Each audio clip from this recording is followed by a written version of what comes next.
PayPal does not want you seeing this video. A few hours ago, PayPal's lawyer sent me a cease and desist letter and requested Patreon take down my video under a copyright infringement claim. I consider this a direct attack against my fundamental rights as an independent journalist. PayPal has specifically taken issue with the fact that an anonymous source discovered Honey had left their source code exposed within their iOS app, which, if you know where to look, is publicly accessible. This anonymous source found the code and sent it to me. I reviewed the code for security research purposes, which is a protected act, and I only published relevant sections of the code that provide important context to the story, which I consider within the realm of public interest. Nevertheless, I have removed sections of the video containing said code, not because I believe PayPal are correct, but because I know they will have YouTube take this video down. It was only a small segment of the video, therefore I have made this decision quickly, under duress, and to proceed with this publication as quickly as possible. Wow. If PayPal thought this would stop me, they were sorely mistaken. Wow. Enjoy the video. Wow. I don't trust Honey. I don't know what it is. I don't trust it. They push so much advertising. They push so much advertising. And then people are getting money out of it, and then people are saving money out of it, and that makes sense, but the other part doesn't make sense, and then something's going on here. Where's all this money coming from? I have a feeling there's gonna, in like a couple years, there's gonna be the great Honey conspiracy. PayPal's Honey Money saving browser extension is accused of scamming customers and YouTube creators. The biggest Don't use my YouTube sound scam effects. has just been revealed. The greatest scam in the history of the creator economy. People have been getting influenced and scammed, and I've been a part of it. It involves Influenced. almost every high-profile creator that I can think of, including myself. Honey paid a lot of influencers up front. while taking money out of their back pockets. Whoa, that's a little shady, mind you. No way that signs you up for their affiliate link. No way. What? Brother. Hey there. Heilige Scheiße. I'm the biggest Honey fan in the world.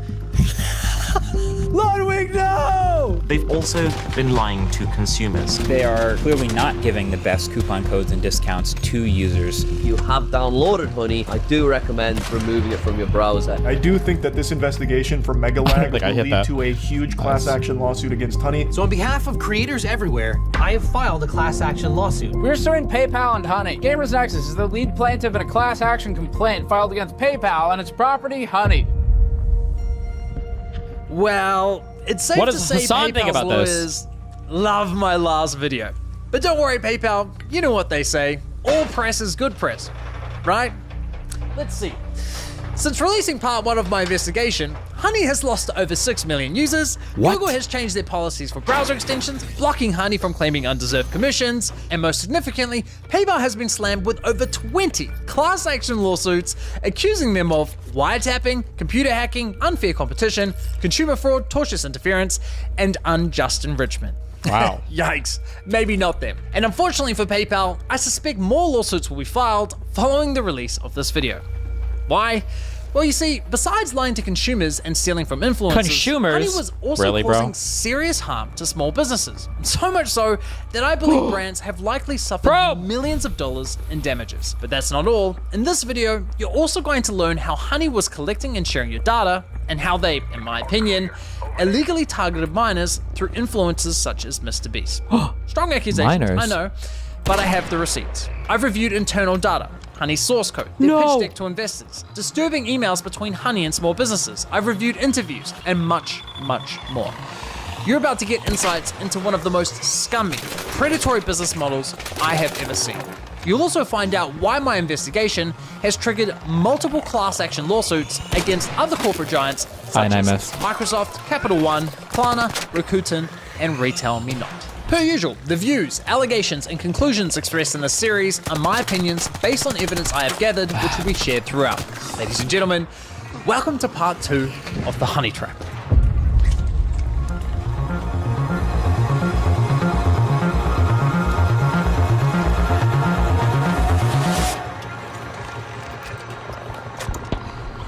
There were many moments throughout this investigation where I thought I'd reached the end of the rabbit hole. I thought I understood everything there was to know about Honey's dirty business model.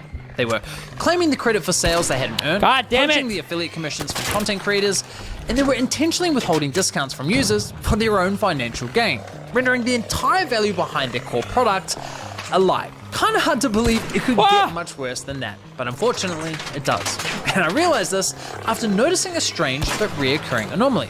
You see, in most cases, when Honey popped up at checkout and I clicked apply coupons, a discrete tab would open in the top left corner of my browser.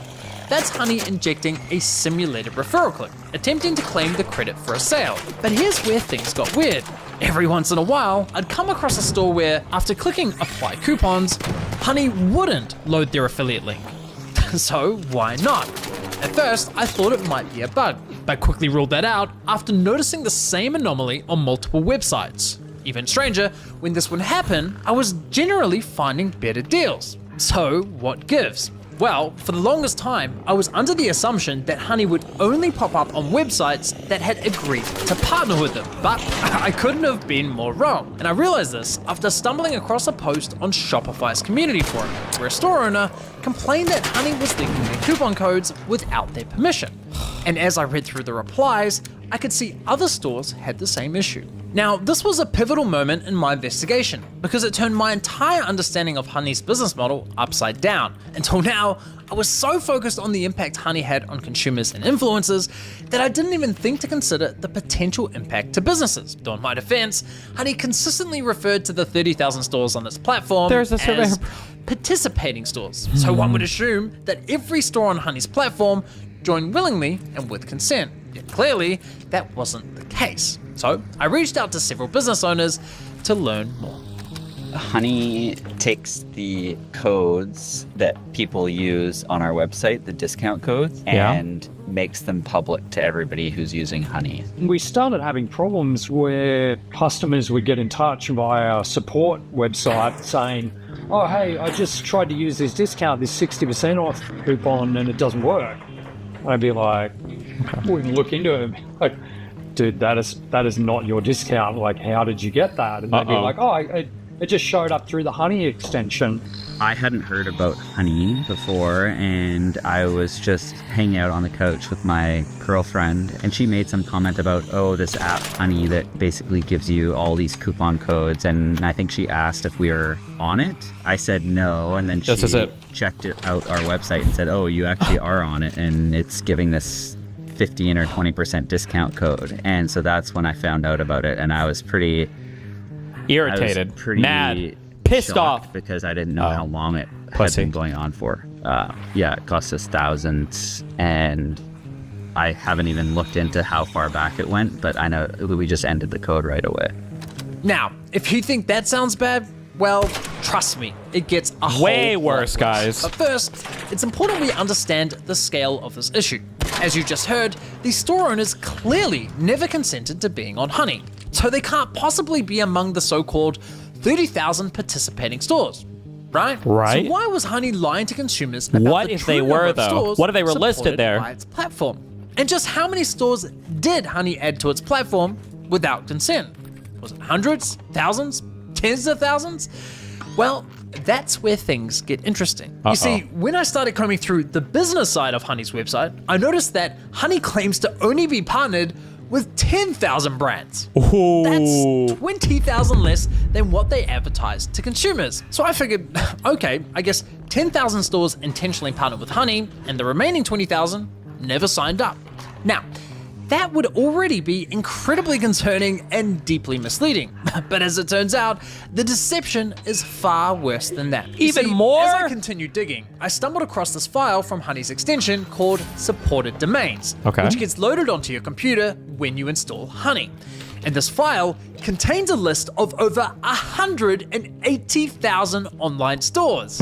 That's a massive discrepancy from what's advertised anywhere on Honey's website. Now, of course, we could start making assumptions based on those numbers alone, but we don't have to, because it just so happens that Honey also keeps detailed information for each of the online stores in this list, and it's relatively easy to access that data. For example, on Chrome, if we click Manage Extensions, turn on Developer Mode, click on the Service Worker for Honey, and click on the Network tab, we can now monitor what Honey does behind the scenes a little closer. So if we say visit hacker mode, we can see that Honey is now accessing information from their database related to Apple. Looking at this one in particular, we can see that 2.9 million Honey users visited Apple's website in the past 30 days. We can also see that none of those users saved any money from coupons because, well, Honey has no coupon codes for Apple's website. We can even see internal support and monetization notes that were left by Honey's employees. Interesting. Most importantly, however, we can also see that Honey has an affiliate link for Apple's website,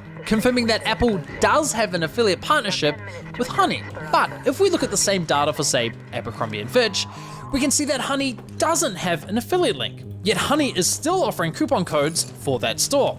And sure enough, if we click Apply Coupons on Abercrombie & Fitch, Honey doesn't load an affiliate link through that infamous sneaky tab. Aha!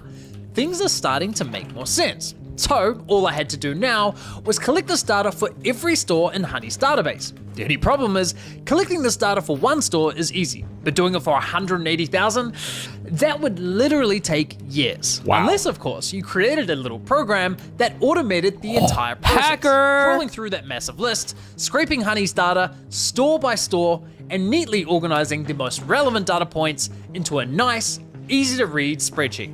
Well, that's exactly what we have here. I can't take any credit for the spreadsheet because this was all the work of someone much better at this stuff than I am, and he goes by the name of Jelte. He's a developer from the Netherlands, awesome guy. And I cannot thank him enough because holy shit, there is a treasure trove of data in this spreadsheet. We now have all the details for every store, every coupon code, every developer note, all curated into one lovely spreadsheet. It's glorious. PayPal will not like me having this data, but too bad. And Jelte will be releasing this data publicly on Twitter shortly following the release of this video. Wait, real quick, why are we... Oh, shit. Why are we mad at PayPal for this? Oh, wait, did PayPal buy Honey? Do they own Honey? Is that why? They made Honey. Oh, they made Honey. Oh. Good luck. Link to his Twitter is below, so make sure you give him a follow if you want to catch that drop.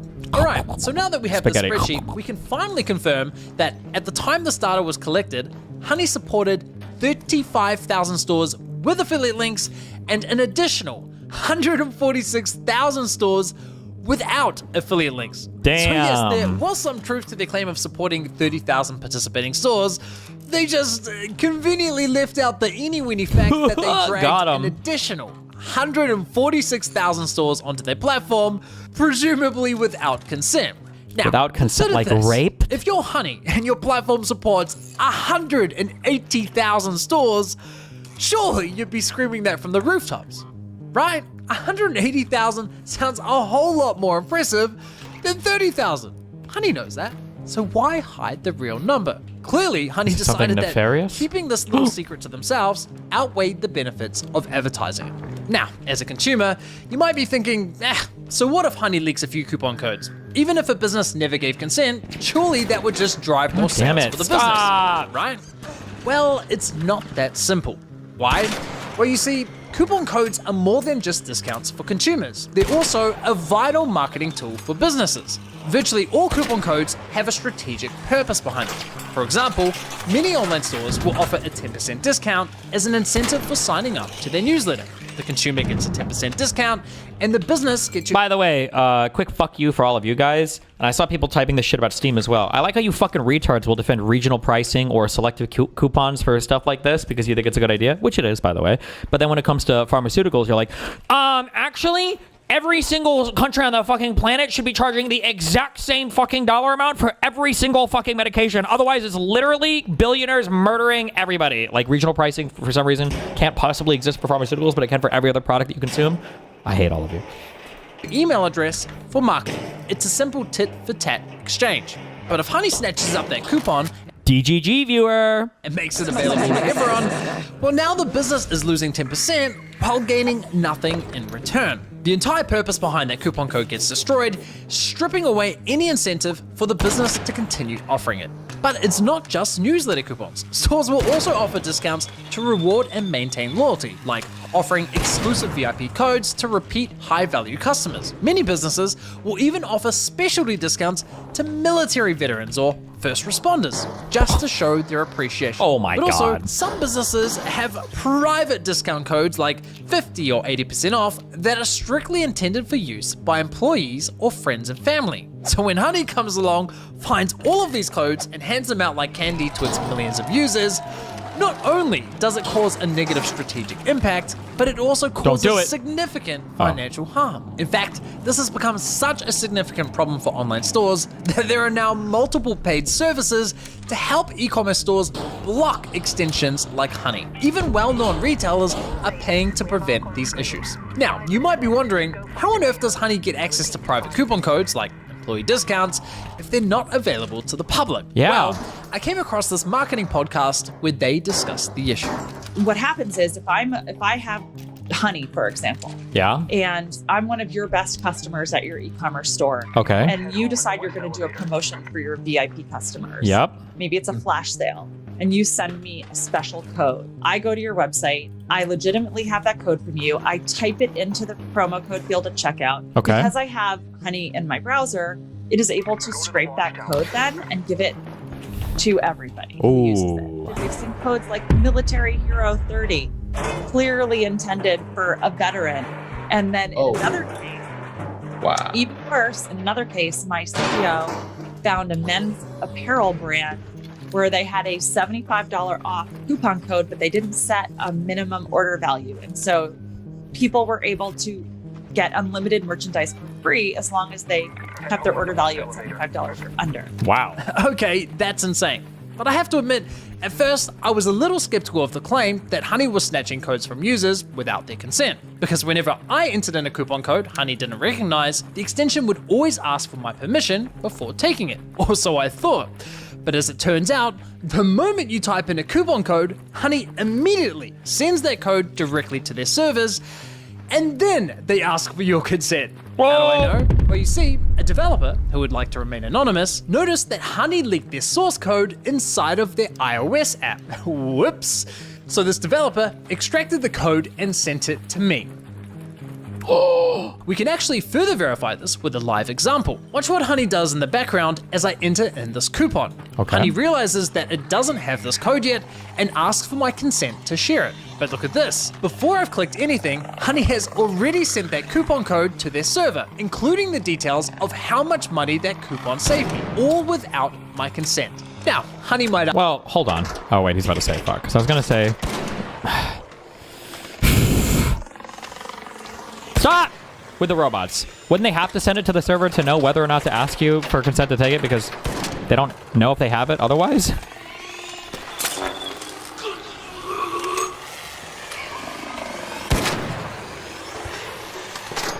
Hold on.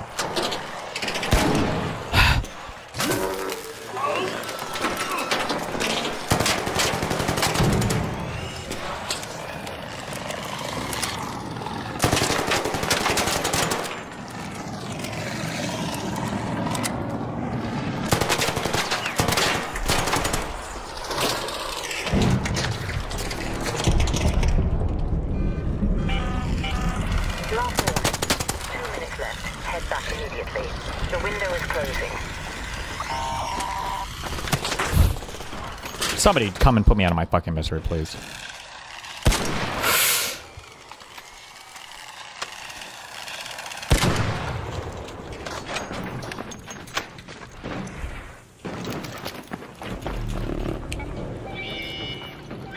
Are there any other extract points? Am I just the last person on this map? Or is somebody about to fucking blap me? Do I need anything here? Oh.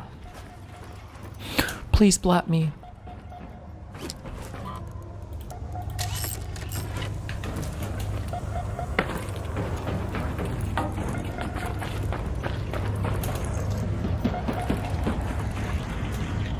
Coupon codes can be loaded client-side Meva's X domain, and then you don't have to send things to Honey to check. Every single coupon code would be sent? That seems like an inefficient way to do things, no? But I guess theoretically you could do it.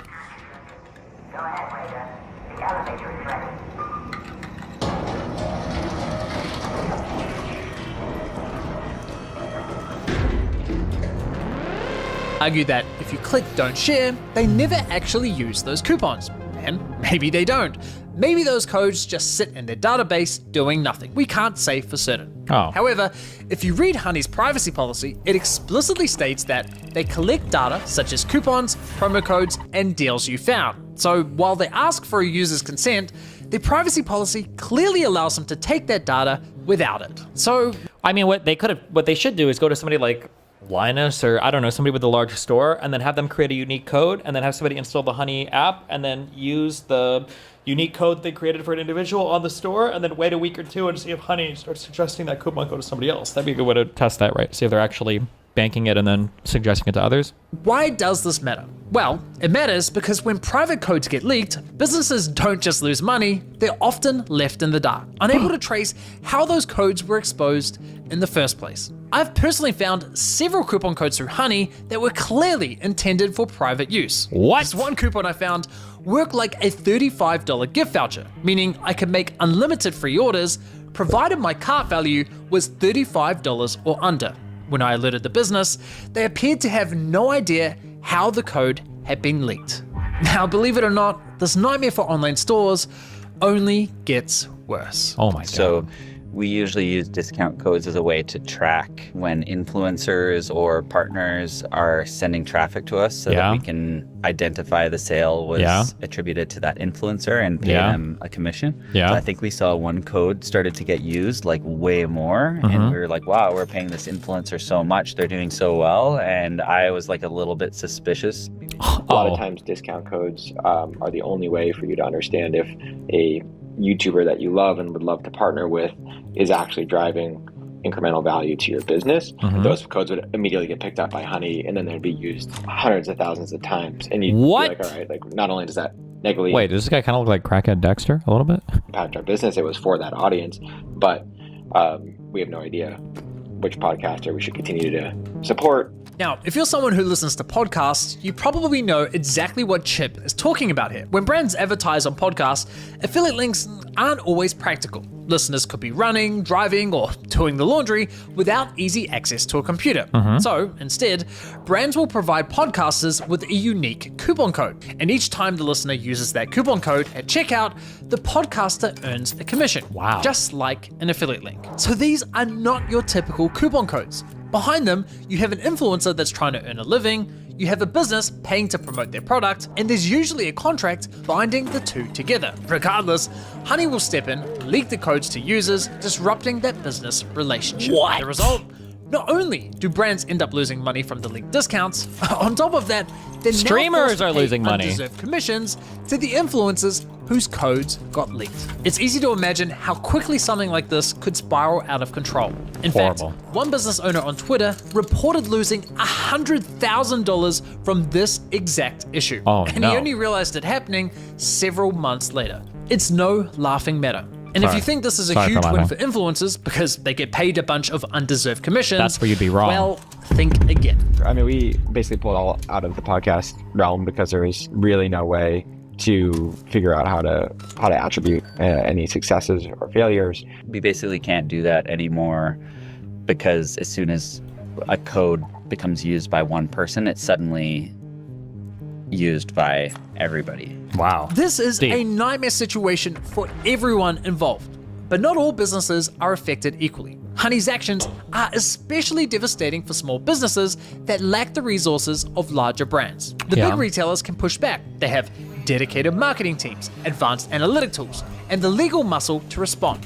Smaller businesses, on the other hand, don't have that luxury. So when a multi-billion-dollar company like PayPal piles on more obstacles, it's not just frustrating, it's downright predatory. In fact, Made in Cookware CEO Chip perfectly summed up the devastating impact Honey's actions can have on a small business. When you're in the early stages of building a business, you're in the stage of, will this company even work? Is there product market fit? How do I scale this thing? Can the economics work, right? And so all the things we talked about, these discount codes and the kind of removal of attribution and killing margin, like those really affect the early stages of a company, from everything from where do I put the next dollar in to make sure I can survive down to, you're taking 10, 15, 20% of my sales without me wanting it. And we have digital marketing costs, we have shipping costs, we have all these stacks of costs that not only are getting more inflated over time, like FedEx has been raising their rates over time, warehousing costs have gone up, COGS have gone up, as you know, through inflation for the last 4 or 5 years, right? Like all the cost structures have been going up. And did you hear one of the big things that happened at FedEx is they had this warehouse and all of these fucking pipes came crashing down?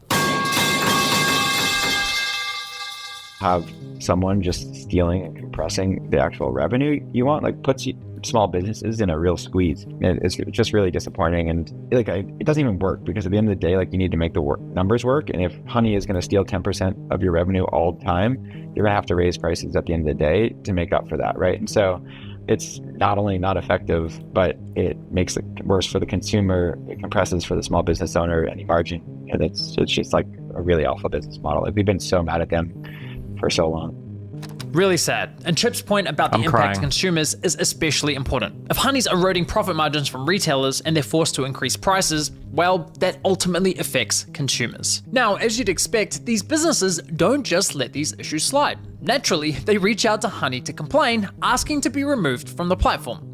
And that, unfortunately, is where the story takes a much darker turn. Whoa. You see, Honey is Honey started hiring assassins and murdering small business owners. Aware of the inconvenience it creates for these online stores. So when they inevitably reach out to Honey, asking to be removed, does Honey oblige?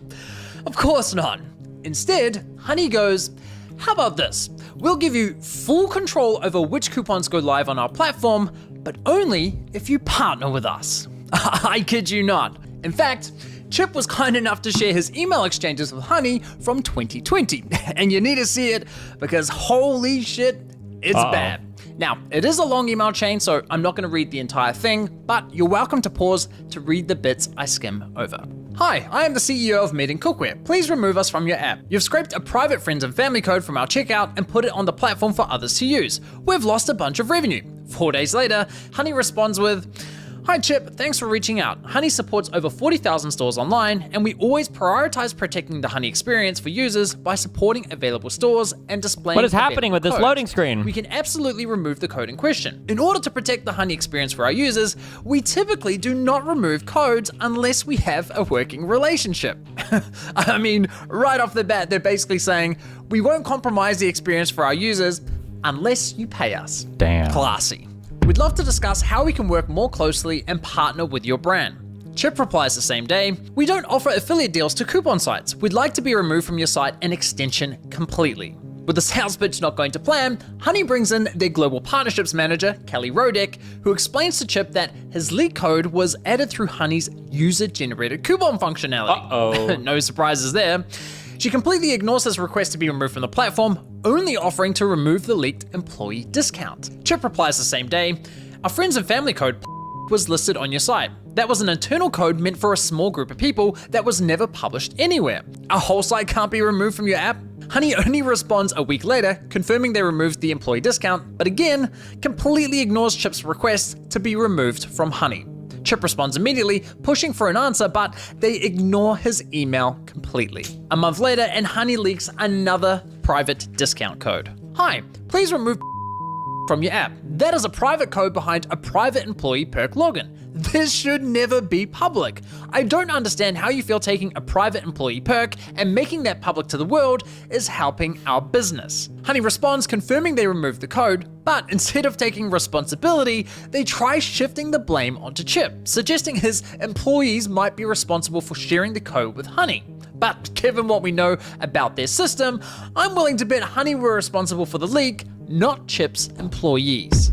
Honey then suggests that Chip creates single-use codes for each and every employee, essentially making it his responsibility to fix a problem they created in the first place. I would be fuming if this were my business. 2 months later, and another private code gets leaked. And once again, Chip asks to be completely removed from the platform. And this time, Honey finally addresses the question. We proudly host a consistent shopping experience for all Honey shoppers who rely on our shopping tools. Therefore, we cannot disable Honey for individual stores and never have.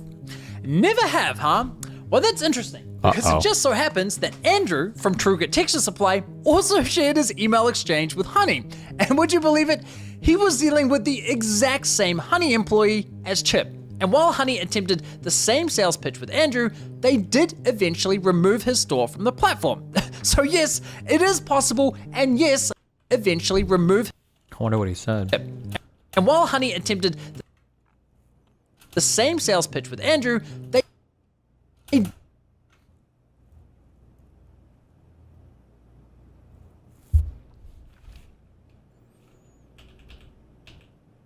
What? Did they ban me for calling people the N-word? Wait, was that error code Apex 0001?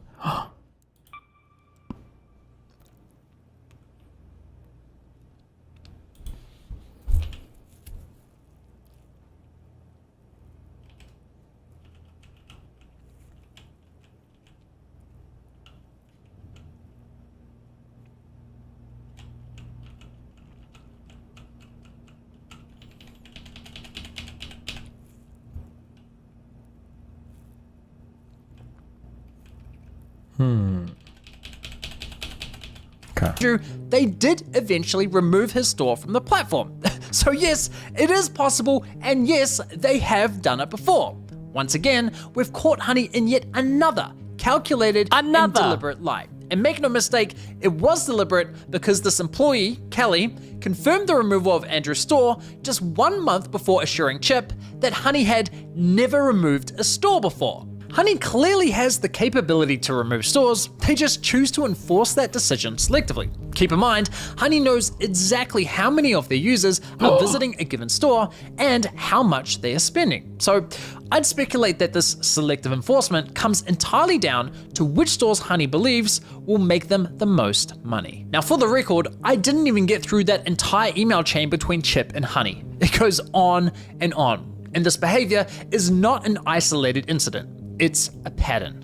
When merchants discover their codes have leaked and then they want to clamp down on that, they go to these coupon extensions and plea and request to have their codes removed. And 9 times out of 10, the response is join our affiliate program and you'll have more granular control over that. And so I think merchants tend to feel a little bit as though they're being blackmailed or extorted, because you join the affiliate program and then you have to pay that coupon extension company every time somebody uses a code. And you're doing that in order to have them not share your codes. That's crazy. I mean, this has got to be... Honey is taking down Arc right now, guys. One of the most f***ed up business models I have ever seen. And let's be real about what's going on here. In my opinion, it's economic extortion. Just think about it. Imagine one day deciding to start your own business. You've saved up all this money and invested it all into this one big idea. You're taking on a huge risk. And as you navigate the daily struggles of running a business, a bad actor sneaks into your store without you ever noticing. They quietly start collecting coupons from your customers and start handing them out at your checkout counter. Then one day, you notice a customer with a voucher that was clearly never intended for them, and you have absolutely no idea how they got it. But when you eventually catch the culprit and demand that they leave your store, they refuse, and there's nothing you can do about it. Knowing this, the bad actor leverages the harm they manufactured by strong-arming you into signing a partnership deal, where the only way to stop the damage they created is by paying them. Honey's business model starts to make a lot more sense now, doesn't it? It makes sense why they dragged 146,000 stores onto their platform and kept quiet about it. Because by doing so, they wedged themselves between those stores and— Wait, is Steam down or what the fuck?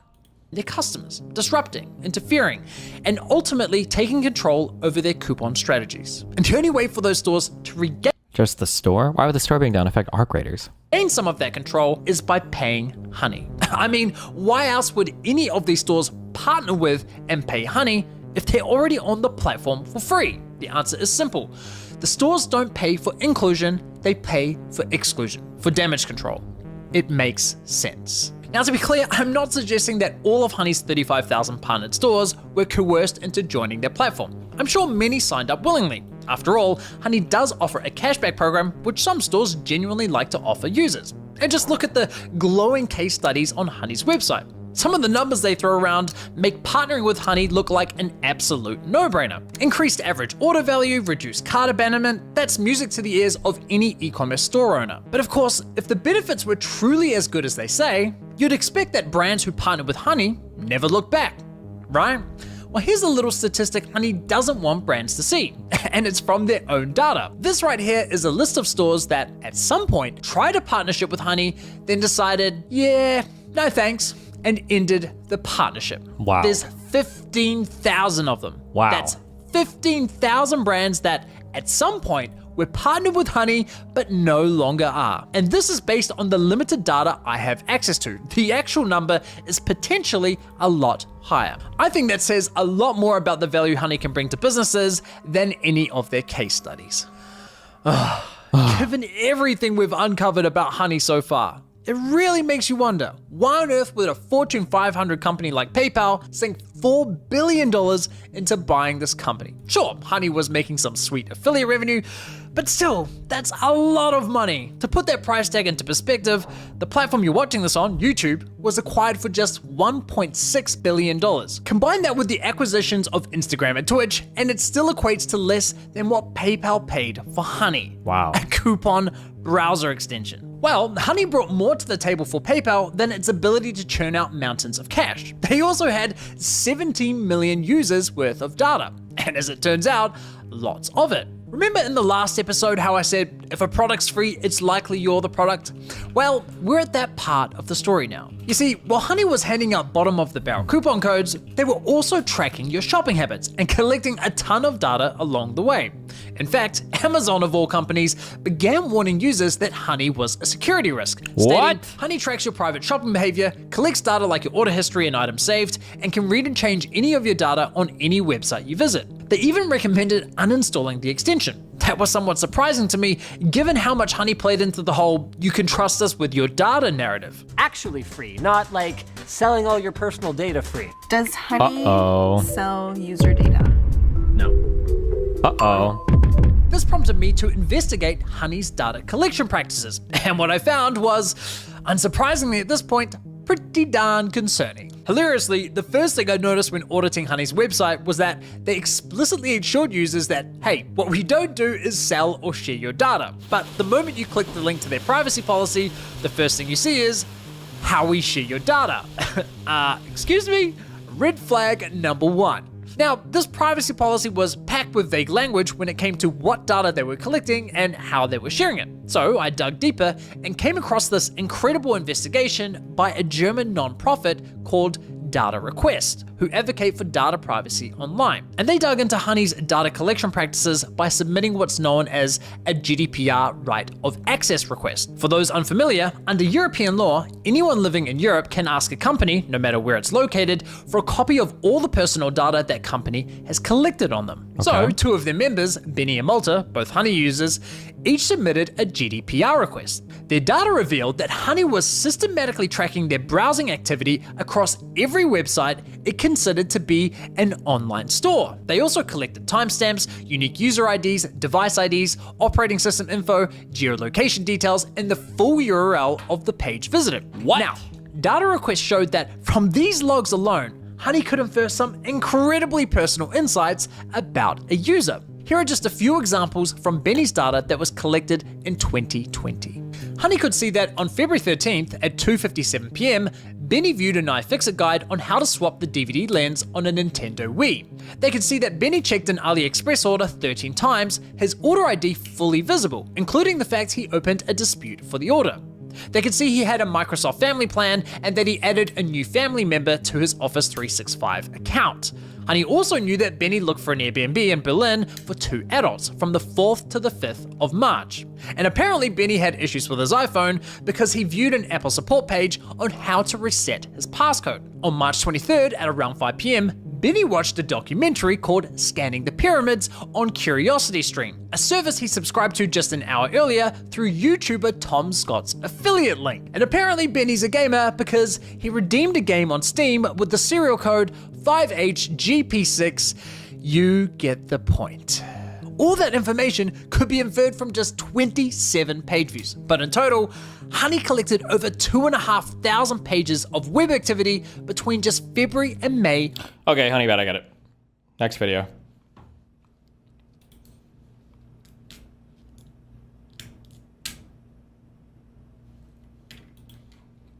"50-minute video, bruh."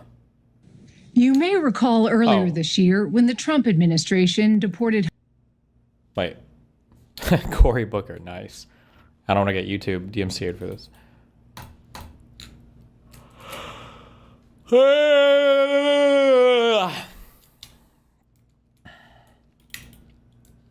What are we supposed to do on Christmas if we can't get on the game? Hello? Hi, everybody. Hi. Welcome. I'm Allison Bradley. And I'm Jamie White. And you're watching Wells Fargo Presents Vice Media's Her Story. We'll be taking on a selection of topics, things that you care about. What's America talking about? What does America need to be talking about? But on top of the great investment advice and financial products you find day to day at wellsfargo.com, we're also talking about ladies. One of the largest epidemics facing this country right now. I'm going to refer to you as humans. I think that's the most limitless term for what you can call a group of people. Equity versus equality. What does it mean? Let's talk about it, starting with whoever wants to speak first. Equity is something that you hope to attain throughout your lifetime. I see I'm probably the only oldest person here, so I can speak from experience that I own my own home. After 27 years, I keep trying to raise my taxes, raise my insurance. It's a whole other story. I think he meant equity more in a social sense. I think equal doesn't always mean fair. Here we go. So, like, you know, for example, how do I put this? Like, if, you know... Does anybody have gaffer tape? You got gaffer tape back there? Max. You got tape? Yep. Max, gaffer tape? Thank you. Is this okay? Check 1, 2, 3. Check 1, 2, 3. Does it sound fucked up? No, it sounds good. Testing, okay. You were saying equity isn't always fair. Well, I was saying that, like, you know, equality doesn't always equal fairness. So, you know, like, let's just say there's like a housing situation where there's a whole bunch of people living in a house. We should all be paying like equal parts rent, but Eric, like can you if throw me your that water? family... Another metal bottle? I'm sorry, guys, go ahead. So, sorry. Run it back. You were just saying. Okay, so you're like scrounging and saving and eating ramen noodles. In today's society, what is a woman? A person born with 2 X chromosomes. Whatever she does with her life after that point, she's still a woman. Sounds like a complicated answer. I agree, though. See, I think it's more about not what is a woman, but who is a woman. A woman is someone that can reproduce life. Exactly. A woman is not high heels, makeup, and gender roles. But you're saying that it's somebody who can reproduce life, but you've had a hysterectomy yourself. Does that mean that you're no longer a woman because you cannot produce life? Because I was born with those productive parts. Okay. That's what I meant. Oh, so you could have had a baby at 1 year old, is what you're saying. You black? Sure. Black. It sounds like you wanted to push back there a little bit. What's the reason for the pushback? You know, I think that woman is a gender, whereas like male or female is your sex, you know? Like, whether you're a woman or a man or non-binary or all gendered or whatever, like that's in here. Like male or female, like that's what's down here. I just don't think it's fair to say that what makes a woman is whether or not she can reproduce, because God there's plenty damn of it. Why the fuck is the game down right now? What? male parts having people who can't reproduce, or people, you know, who were assigned male at birth who identify and present as a woman. But I mean, being a woman is not like a feeling. It's a state of being. You can't just like wake up one day and be like, oh, I'm a woman now because I'm wearing high heels and makeup. Right. It's reducing womanhood down to, you know, I mean, misogynistic stereotypes. You're saying that we can't define women because less than 1% of the population is intersex? So we have to create new language, and we can't call women women because people's feelings? Well, no, I think everybody's entitled to their own feelings on, you know, what it means to them, but like that's just what it means to me personally, but everybody's entitled to their opinions and how they would like to perceive it, you know? Well, he did ask what is what is society, is what a woman is to society, and I think it's what is on your ID. If you go through the biological changes to get that changed, then you're a woman. But it's an adult who has the little W on their ID. You mean an F? Oh, female. Yes, I'm sorry. The government ID, the self, or modern psychology. This is why diversity is important right now, okay? If they had more Jewish programmers at whatever data center the outage is happening right now, they can have them working through Christmas, because Jews only have Hanukkah or whatever, okay? But because they're probably not diverse enough in their hiring practices, and all these fucking losers are either off or want time and a half to do their fucking job, to do their goddamn fucking job. Now we're fucked. Now we're fucked. And nature. I think at Wells Fargo, what we want is a way to merge them all together. And get them equity. If you could change one thing about the world, what would it be? I'd like to change time. Change time. Wouldn't we all? I think housing should be a basic human right. I think animals should be free. All animals should be free. Hell yeah. I guess the big corporations, I think we need to get back to the little guy. Let's not go there. Well, it's interesting that you say, like, let's not go there, but I thought this was supposed to be like a, you know, no holds barred sort of open discussion. About women. Open discussion about women. Okay, Let's but what get I back said, on you know, track. basic affordable housing doesn't necessarily have to be just about women. We can And, talk you know, affordable housing. freeing the Wells Fargo animals has and- many programs in place to help the underserved, underprivileged communities. New York City and Queens, we just donated $20,000 to the Red Fern Housing Project. I'm proud of the work that we do with under-income housing. It's not an issue to talk about housing. We gave $20,000 and made a beautiful park out of old tires. What are we thinking? Is it time for white women to stand aside? Well, you know, it's actually a pretty noble observation that I'm noticing that there are no POC present with us today. Indeed. All people of color. That has nothing to do with the fact that there were people of color, but that did in fact happen. I think we actually have a good representation. I think we have a decent representation here today. I represent as Caucasian. My grandparents fought for that proper title. Caucasian is like hardly ever in a discussion. And everything I fill out is non-Hispanic, non-Latino. And I hope I don't interfere with anybody else's thoughts process. But just speaking as a non-Latino and non-Hispanic person, that's not the only ethnicity. Yeah. Like, how can you be a non? Sometimes we see some of the forms and some people write space alien.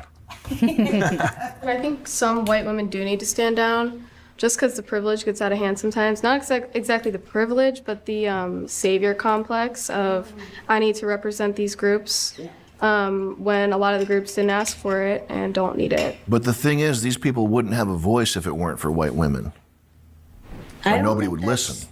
That's the problem. Listen, I grew up in a different age as all these people here. I was told to go home to the kitchen. I was going to be a police officer. I had many things thrown at me. And to this day, if you look in Rhode Island television, that's all you see in the background of white men, white men, white men. Once in a while, you'll see a person of color. A misogynistic blue state. Sorry. I know, I know. I was told many times I had children. I said to the cop, I said, well, who takes care of your children when you come to work? He says, well, my wife, of course. I said, well, maybe mine will. Like, what's the gig?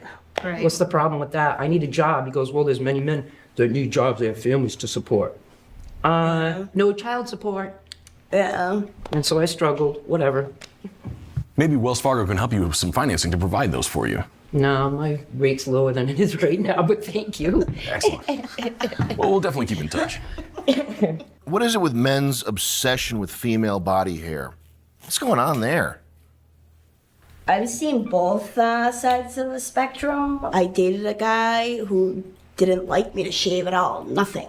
But then I've been on the opposite side where it's any stitch of hair, just disgusted. Yeah. So it's, I mean, I shaved my legs to come here so I could wear this dress. Thank you for doing that. You're welcome. A lot of people think that the male obsession with specifically the lack of body hair Pedophilia, that's where she's going. goes back to like attraction to prepubescent. Yes. Pedophile tendencies, the want for someone to look younger and hairless and clean. Restart game? tiny. I haven't removed any of my body hair since I was 14 years old. I've always lived that way. I've always sported it shamelessly. And nobody's ever really given me any hell over it, you know? Like, I'm comfortable in my own skin. I'm proud of who I am. And, you know, you would think that, like, there would have been some people along the way, like, you know, commenting on that in a negative light, but there actually hasn't been. If anything, I've received more, you know, praise for it than anything. But you think that it borders on what you would call extreme pedophilia. That's not my personal opinion. I think You would that's say that your personal opinion is that it's extreme pedophilia. No. I think it borders on that. I mean, we're women and, you know, we naturally have hair down there. So when a man is like, oh, all off, it's like, well, I'm a woman. Do you want a woman or do you want a little girl, you know? And that is what bothers me. You know, over 100 years ago, Gillette wanted to sell more razors, not just to men, but to, you know, women too. And that's when they started that campaign of like... I like that. Yeah. A war on pubes from Gillette. Yeah, no, it was like a cultural Gillette, thing the best from a Gillette. man can get. That's what they said. That is the slogan. Right. So fuck Gillette twice, right? It's time to blow the building up. And here's how you do that. You can buy Tannerite online. Fill up a U-Haul truck, rent it in an alternate name, a credit card that you can buy also online, and then drive it right into the building. Gillette's located right here in Foxborough.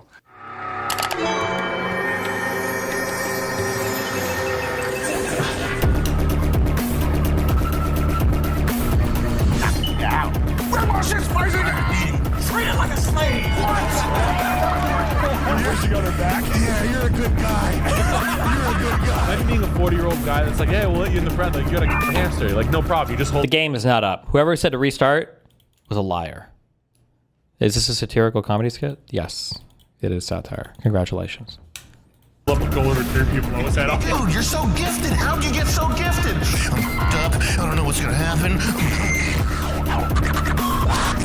This was the worst in U.S. history. The shooter was a man named Stephen Craig. He just looks so good, doesn't he? I feel nothing. I just have a hunger for people's pain. Here is a man who would not take it anymore. A man who stood up against the storm.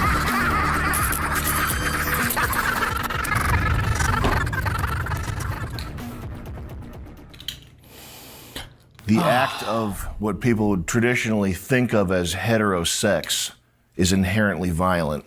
What do you think of that? Men are more close to predator. The game. Genomes. The game. I don't know. I can be a predator sometimes, you know? Men are pictorial. They can't stop looking. They look all the time. Look. Ooh, look at that, look at that. I don't know, I'm kind of a voyeur too. Well, I'm an artist too, so I mean, I have naked people coming into my studio just, to draw or whatever, but, I'm naturally curious too, for men and women. The human body is curious to me. Have you ever been on a nude beach? Like Moonstone? Oh yeah. I have. Try to be naked as much as possible, actually, I do like that you brought up a point about, like women having sexuality too. Like it's not always just about the male gaze, like females and women, like they very well too have their preferences, have their, sex appeal, and women are allowed to have sexualities too, and it's okay to be turned on by things. It's okay to want attention for those sexual things. Is there a limit to where that should go, in your opinion? Absolutely not. Or normalize getting tested regularly for STIs. If I'm gonna go on a date with someone, like that's gonna be one of the first things we do together on a date is to go to a clinic and get tested for STIs. Really? That's a strange date. Jenny, that would be a funny date. It's the ethical thing to do. It is responsible. It's responsible. What the fuck? It's ethical. Sex The game is not up. You liar. You liar. Fuck. work ethical. Of course it is. No. It's been around for generation after generation. What do you think marriage is? Let her cook. What is marriage? It's a legal binding document that says this man owns this woman. Logic. She takes his name, and we have worked for years to take that over. Now, a lot of women keep their own name. We're not property. Women are not property. No more than a man is my property. When I was married, my husband was not my property. Did he stray? Yes, he did. That's why I left him off the property. You suffered a foreclosure. No, actually, I saved it. But he would. He did. Oh, you would call marriage sex work? Yeah. You think that husband's not going to go out and get sex somewhere else if you don't give it to him today? You think he's not going to pay your bill next week? Even when I was giving sex, he still wasn't paying. And that's one of your reasons why you think you would say that sex work is ethical. Why not? What about You're just providing a service. You're giving something to someone that someone needs. My elder boyfriend, his wife can't perform. So he pays me, and I do what he needs to be done. And it's that simple. It's... What? Sorry, go over one more time. It's not a paycheck. Your wife's... It's not anything like that. What was the situation you just outlined there? So I have an elder boyfriend. He needs me. And I have something that I can provide for him. Hey, you set him up. He can provide something for me in return. Because his wife can't do it. He is married. Is that wrong? I don't know. Does the wife know about it? Probably. She should probably be paying me, not him. You know, because I think like there's a difference between like ethical non-monogamy and then like straight up cheating. As a woman starts to get older, and you all will hear this, their wives don't want to do this. Well, nobody wants to break their hip swinging from a chandelier at 80 years old or 60 or 70. It's not feasible anymore. The sex swing.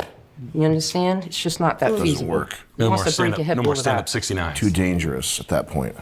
Is porn empowering or degrading? Degrading. Degrading. To who? Very Depends degrading. on the porn. I think women have said that it was empowering. A lot of women, a lot of female porn stars. Where did this guy come I from? think that the incredible like hard drug use that goes along with being a porn star is normal. I mean, I don't think every porn star does drugs, though, do they? Black, what's your take? Is porn empowering or degrading? I think, you know, similar to the talk about, you know, sex work, whether it's, you know, moral or immoral, like I think as long as it's between consenting adults who are doing things that they enjoy and that they want to do, then no, it's absolutely empowering. It's a situation by situation sort of basis. You shouldn't be getting involved in something if it's not something that you're going to fully enjoy. It could potentially be the most empowering thing that a person does or experiences. Sure. Sure. I mean, porn addiction is a very real thing, and it's crippling many men across the world. Video game addictions are bad, too, so should Yeah. people stop playing video games?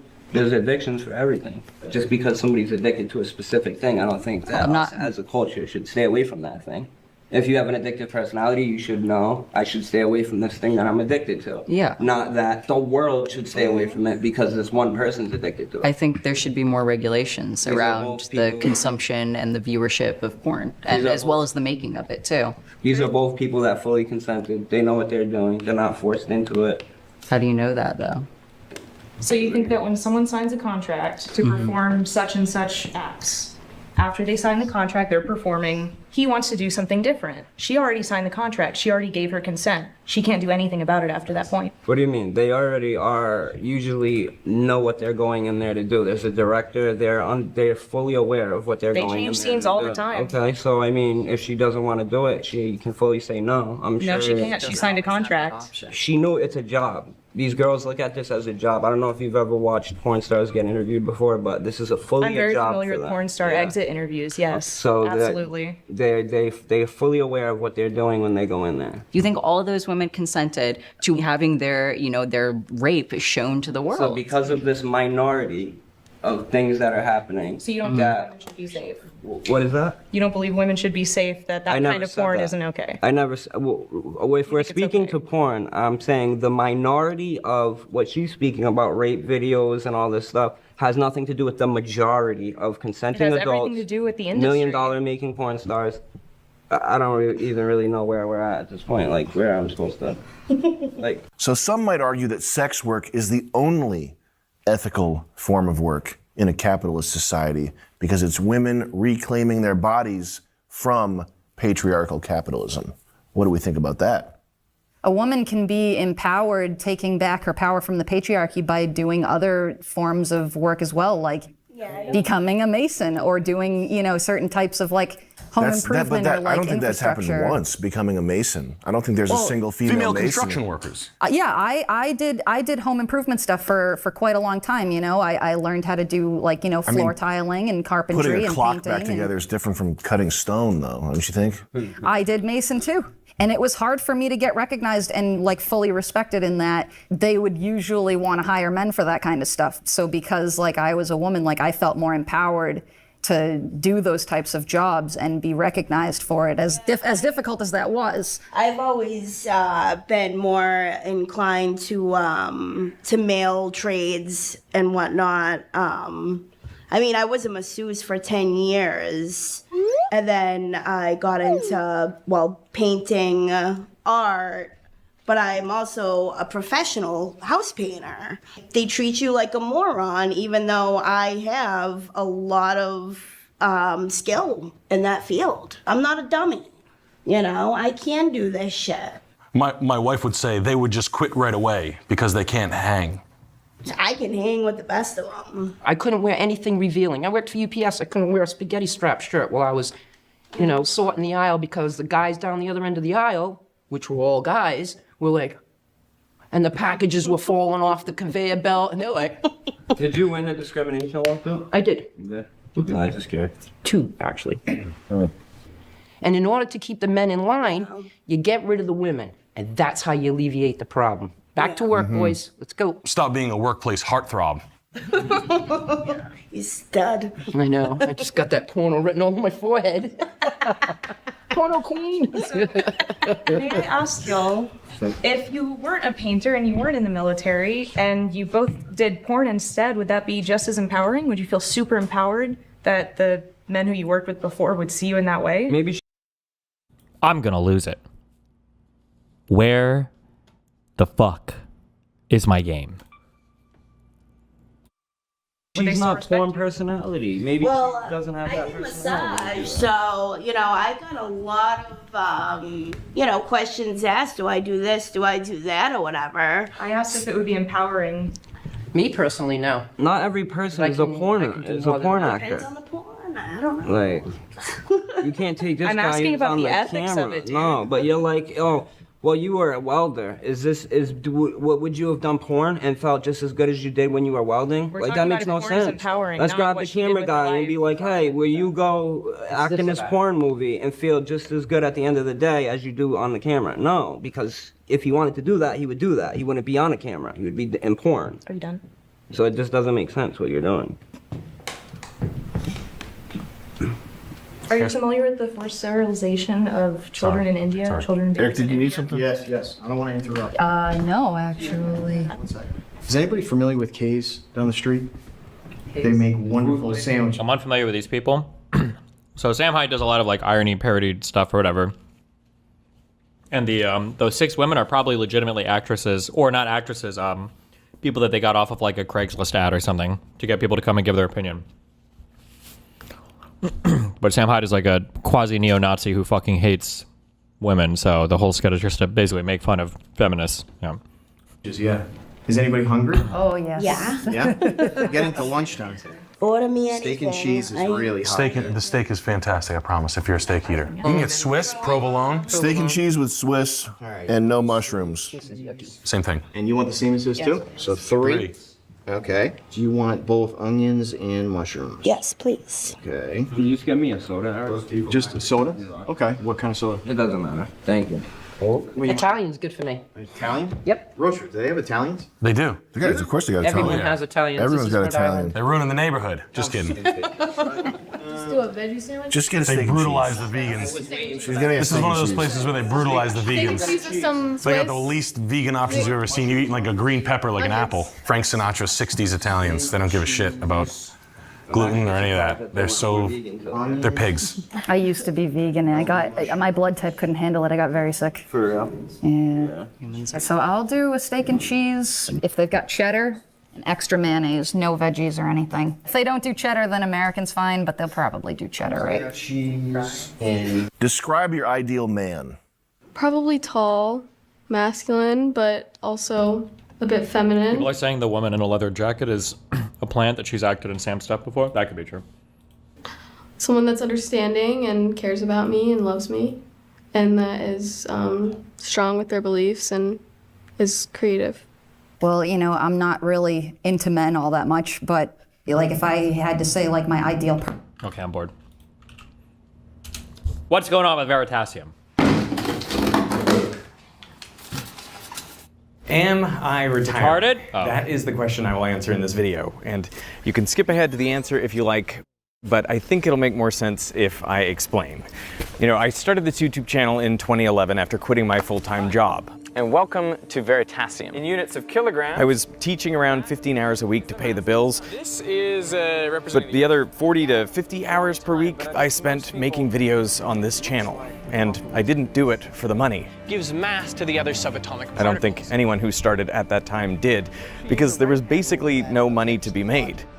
In my first year working full-time, I made $840. In my second year, I earned $12,000.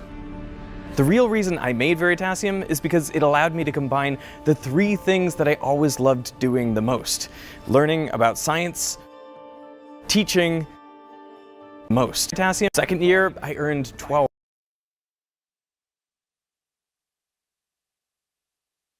I like how he doesn't point out that, like, that $12,000 is in 2012. So that's basically the equivalent of like a $90,000 job. So it's like pretty good, but okay. $12,000. The real reason I made Veritasium is because it allowed me to combine the three things that I always loved doing the most: learning about science, teaching, and creating, like performing and making videos. I did not get into this to start a business. I personally think I'd be terrible at selling things. I'm not one of those people who can say, "You've got to try this, it'll change your life." You know, back in 2015, I kickstarted a magnetic molecular modeling kit called Snatoms, and I still sell it on Amazon, but I hardly ever mention it because I don't want to bother you. And I figure if you're looking for something like that, well, maybe you'll find it. Hello. Very nice. Thank you. I almost never ask you to like, comment, or subscribe. I want to thank you for watching, because I figure you know what you want to do, and I'm not a growth hacker. We don't sell cheap merch, no t-shirts or hoodies. I want you to get more value out of me than I get out of you. You know, the only thing that I am really passionate about is the truth, and the best way to get to the truth is through science.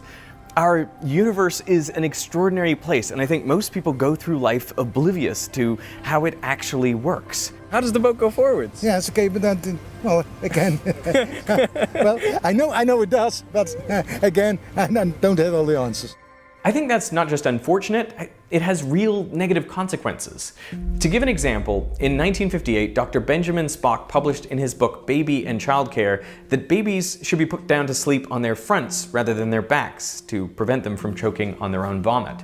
And this book outsold every other book except the Bible for its 52-year print run, so it was pretty influential. But when empirical studies showed that babies sleeping on their fronts were actually more likely to die from sudden infant death syndrome, well, the book was not promptly updated. It was printed with the same bad advice for decades, leading to an estimated 50,000 unnecessary deaths. The point is, we lead better, happier lives when they're in accordance with how the world actually is, rather than just how it appears to be or how we'd like it to be. That is why an undercurrent of every video is, how do we know what's true? How would we know if we were wrong? Because I want to increase the level of critical thinking in the world. That is the fundamental mission of Veritasium. Without watching the video, what would you think? If the wind is blowing at 30 miles per hour, could a boat or a car powered only by the wind go faster than 30 miles per hour? Both could, because I'm a science expert and I know that. Loser. Now, so far, this is basically just like... By 2013, I was fortunate enough that this dream job YouTube channel started to produce enough income to live off. So I quit all other work, and this has been my main gig ever since. I can't believe all the things I've gotten to do, and I want to thank you, someone who's watched at least one of these videos, for making it possible. But I have to acknowledge my biggest fear, and what I think is the biggest challenge facing any creator, which is precariousness. This is a job that comes with a lot of uncertainty. I mean, how much you make in any given month depends on how many views your channel got in that month. And then there's the comment section, and the fact that your sense of self-worth is basically tied to how well your videos are received. But by far, the biggest source of uncertainty is just not knowing when this is all going to end. Like, when are you going to upload your last successful video? When are you no longer going to be able to make a living doing what you have been doing? In 2018, I had a call with my contact at YouTube who told me I needed to, quote, stay relevant. Yeah, that stung a bit. Now, I'm not going to name names, but I have seen friends and other creators who have stopped making stuff for a whole bunch of reasons. Like maybe they've gotten injured or gotten really sick. I know of other YouTubers who've been canceled or demonetized. I mean, there's just a million ways for things to go wrong and only really one way for them to continue to go right. And that's if the fucking servers come back up for the games. Huh. By far, the scariest proposition is that the YouTube algorithm just stops showing your videos to people. I think that's the scariest because it is so common and it's completely out of your control. A violinist placed in one of these rooms was apparently banging on... The way I dealt with this precariousness was by limiting my expenses. I didn't buy any more equipment than was strictly necessary. I didn't book travel to filming locations.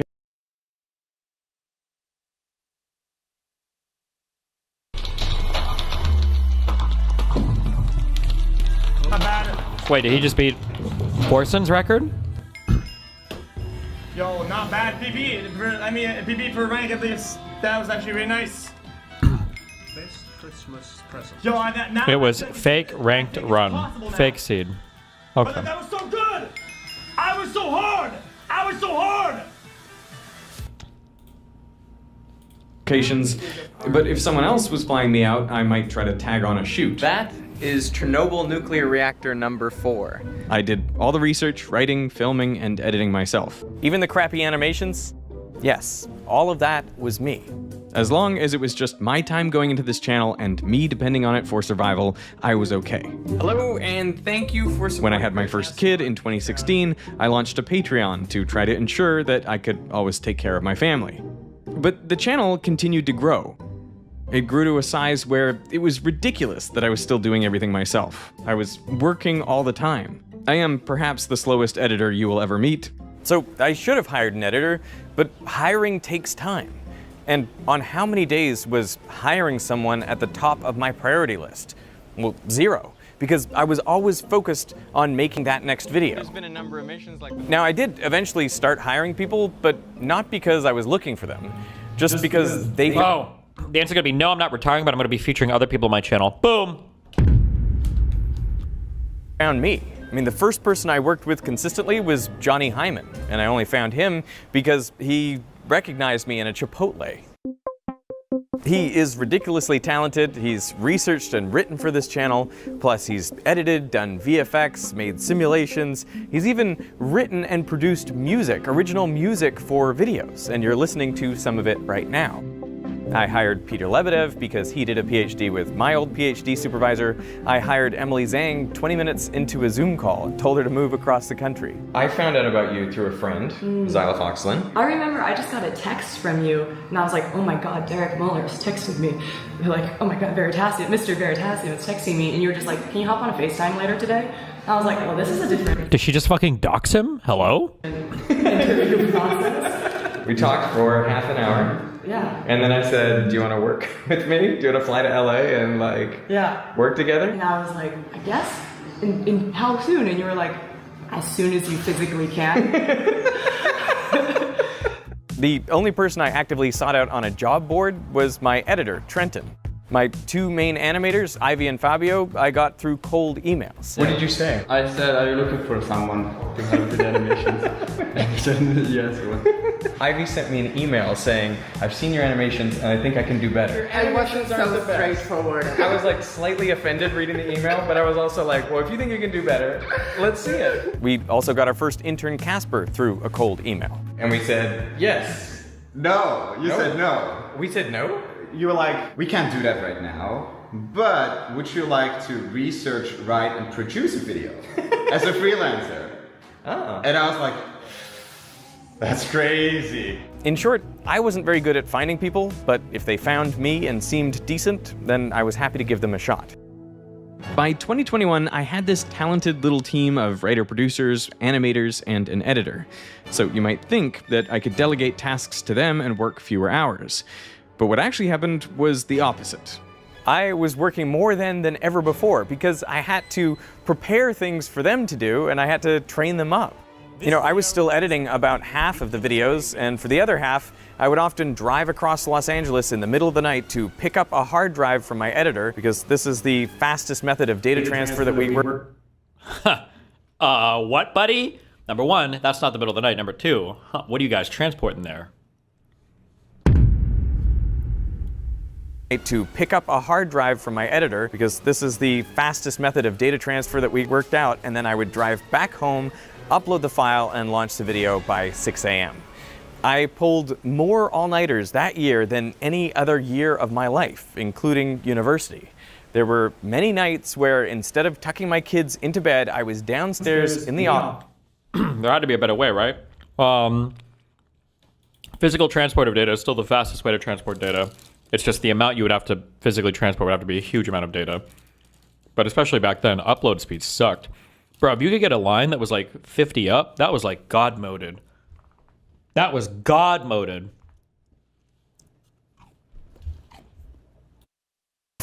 Making videos for this channel. So that is when my fiance told me something that I already. We keep hearing your speakers when you pause. That's because my speakers are on, you fucking retard. Ban that guy.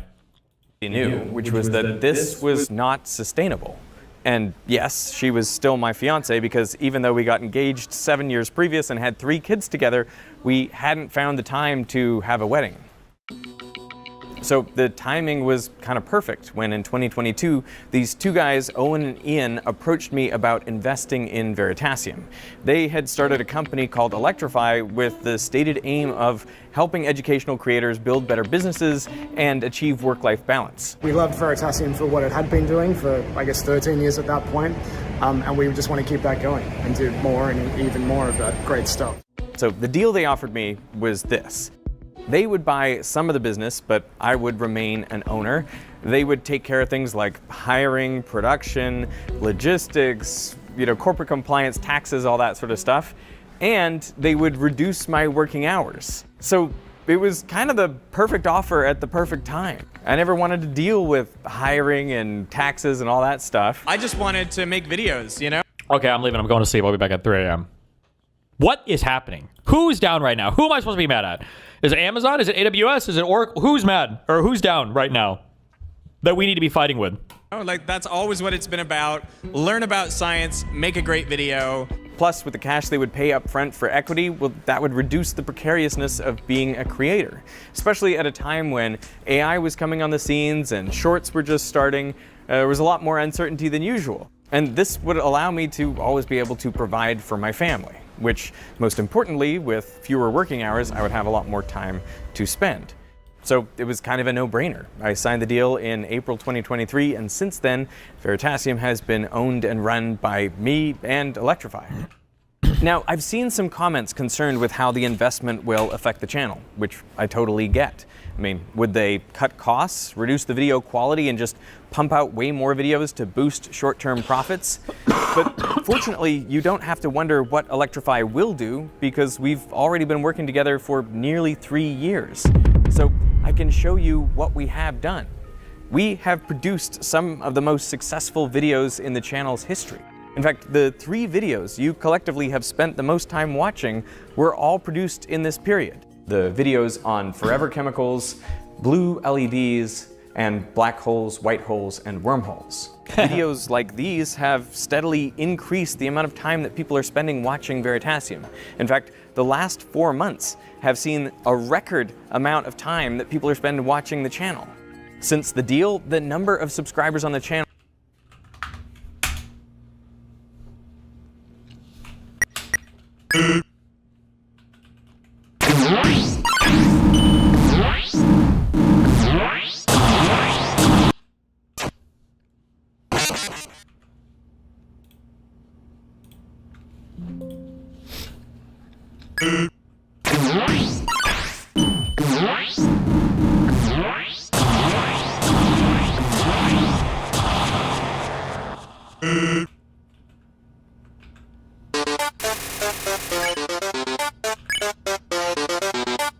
Oh, I missed!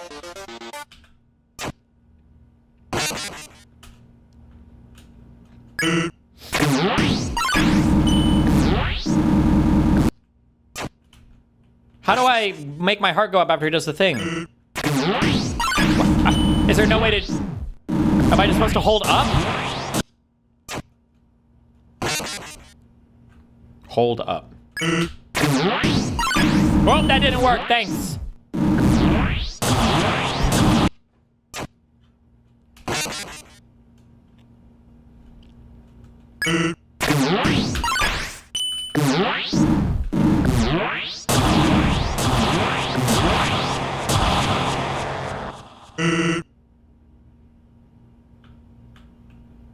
Wait, am I like recovering HP? What is KR? I forget. It's been so long since I played this game.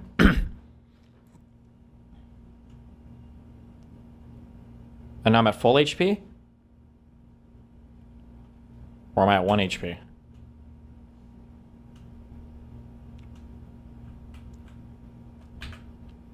What?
How am I supposed to hit him? Am I supposed to do something?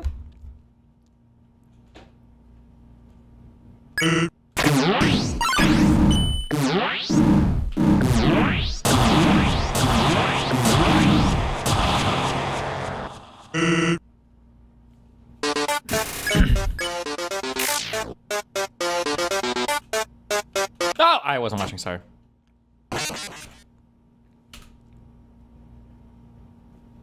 Oh, I wasn't watching, fuck.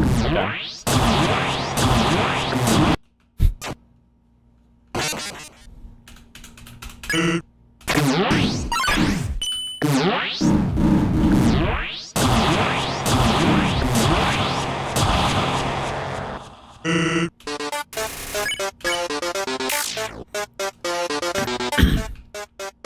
I wasn't watching. Fuck!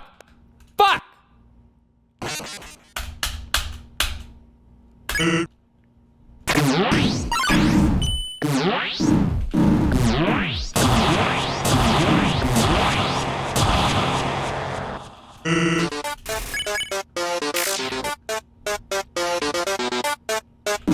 What? No!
I can't go down.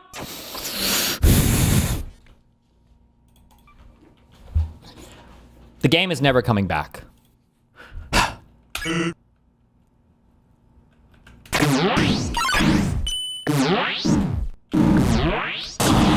one, good one, good one, good one.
Easy, easy, easy. You think I'm gonna get hit? You think I'm gonna die on this level? Never. Easy, okay, okay. Oh, the charity level. Oh! Oh! Oh! Oh! Okay, okay. Easy. Oh my god.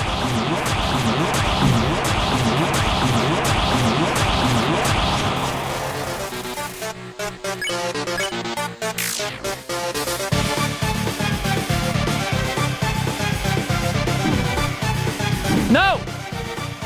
Yes.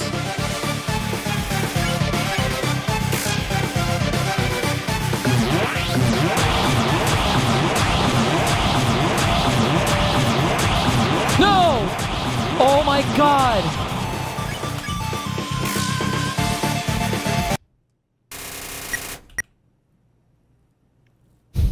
It's like Arc Raiders.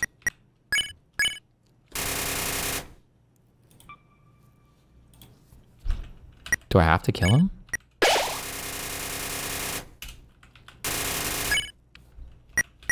Oh.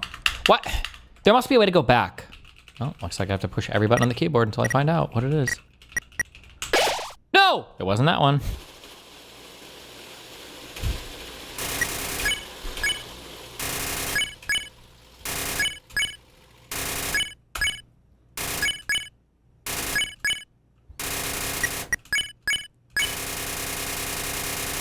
Do I have to kill him?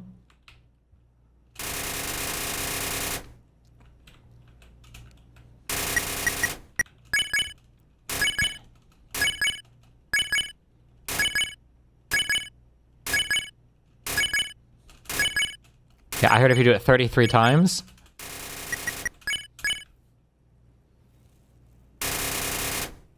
Ugh. Okay. What?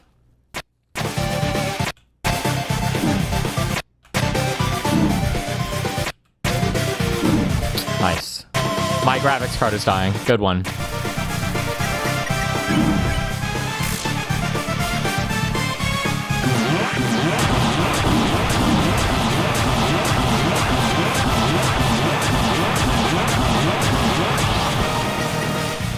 Is he attacking me in the menus? No!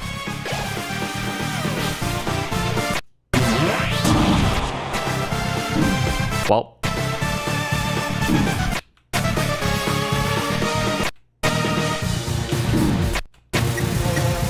Okay. Quickie. Got it.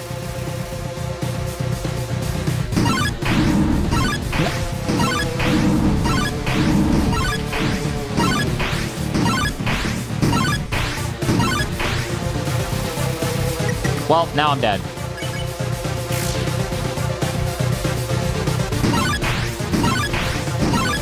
Now I'm dead. Okay, that's okay. This is coming back.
No!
I'm a retard. I'm a retard.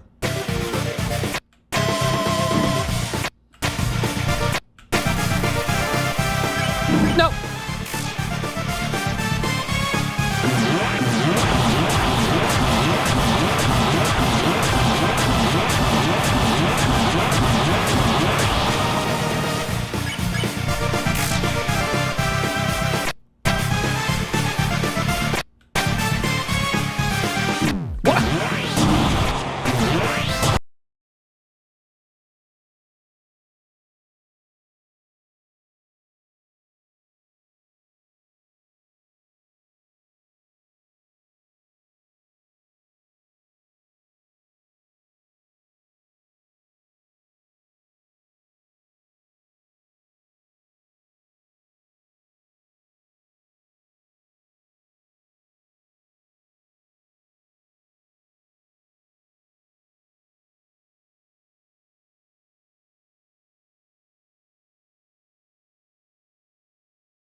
Good one. It didn't even hit me. It didn't even hit me.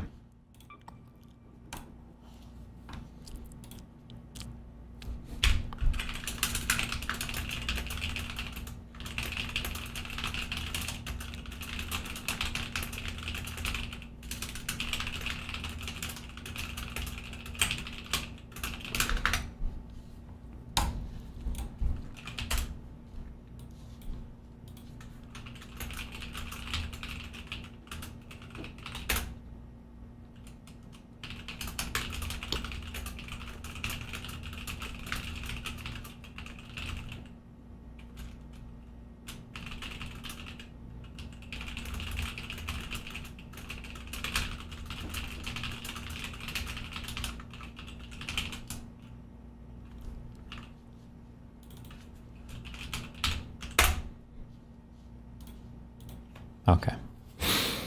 I just had to throw up my good tweet.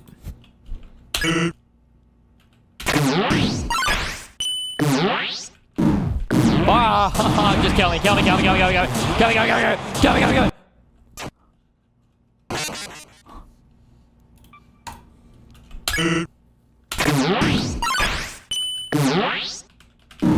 Kill me, kill me, kill me, kill me, kill me.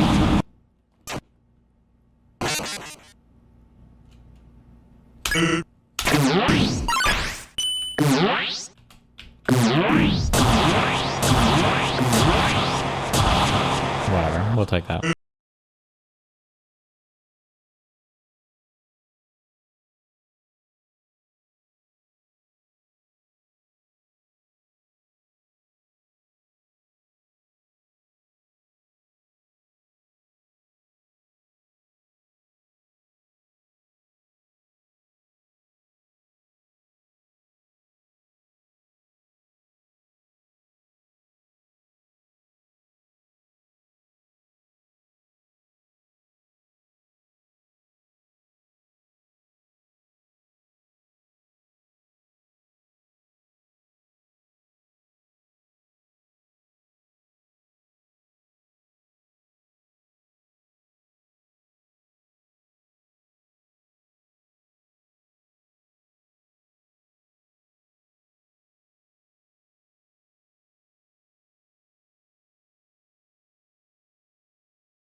Don't care.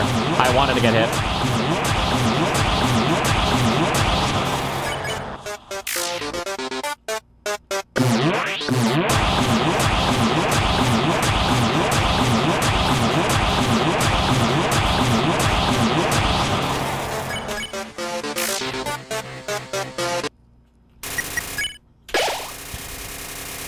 I should have eaten my heroes.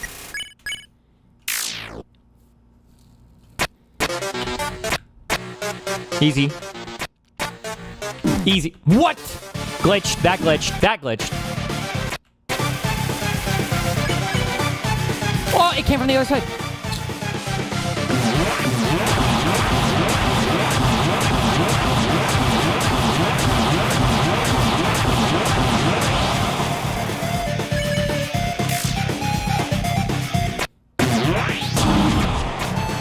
No. No! No! Oh.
Nah. Fuck me, just fuck me, just fuck me, fuck me, fuck me, fuck me, fuck me. Fuck me, fuck me, fuck me. How many phases of this boss are there? 3, 4, 5?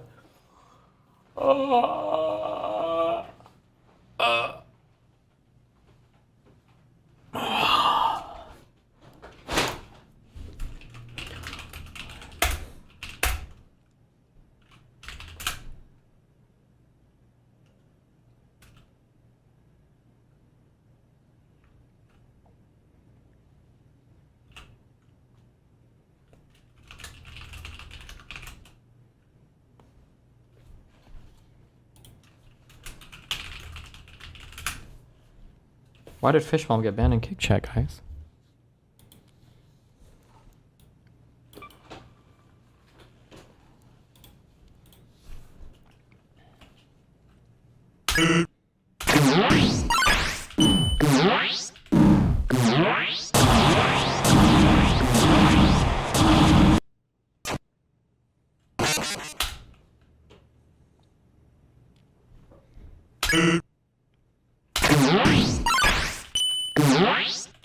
Why can't I do that one right? Kill me, I don't want to do it. Kill me, kill me, kill me, kill me.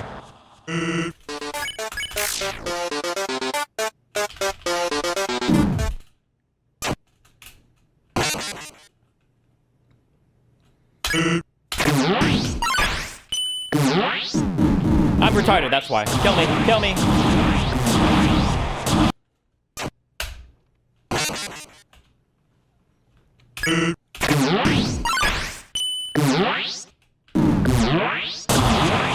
Whatever, we take it.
Nice, nice. Yes, yes, yes. Yes, yes, yes, yes. Kill me. Whoa, Hassan slop. Hold up.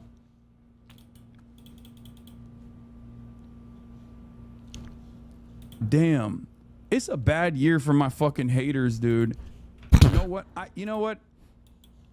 It's Christmas Eve, and in the spirit of Christmas, I'm gonna feel for my haters this year. It was a bad year to be a Hasanabi hater. Okay. It was not a good year to be a Hasanabi hater. I mean, they try so fucking hard. They try so goddamn hard. What is happening to this fucking camera, dude? They try so goddamn hard, and it was just like, they just couldn't comprehend. They were like, why is this guy getting so much good coverage? Just like, I don't know, man, because I think I did a lot. Dream less, enjoy life more, and spend more time with friends and family. Favorite movie of the year, one battle after another. Favorite music of the year, SD Kid. Where's the one? Nobody is shocked to see this puppy on CNN except Kai. She's permanently shocked by Hassan. Per the famous words of Hassan, old enough to count, old enough to mount. Google the video. Shame on you, CNN, for promoting someone like Piker who said that America deserved 9/11. This is why American mainstream media cannot be trusted. You should look up the term blowback. It might help you understand why 9/11 happened. Hassan is a genius with language and English idioms, and he has the hive mind thing down almost perfectly. Even AGI could learn from him. What? A lot of very, very upset, real CNN watchers and readers in the chat. Hassan is a contributing factor to Trump winning the election. These aren't normal CNN commentary, folk. Let's be real, okay?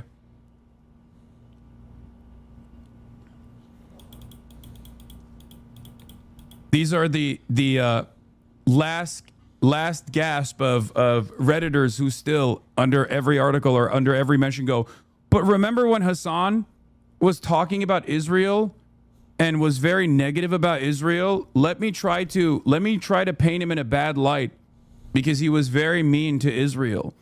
Not realizing that doesn't present me in a bad light at all. No matter what you can say, no matter what you say, over and over again, no matter how much you rant, you are falling down the Andrew Cuomo. You are falling down the Andrew Cuomo trap. Okay? What? They're calling me an He's basically Mamdani. anti-Semite. I better think twice about criticizing Israel. No, they go, okay, I am an anti-Semite then.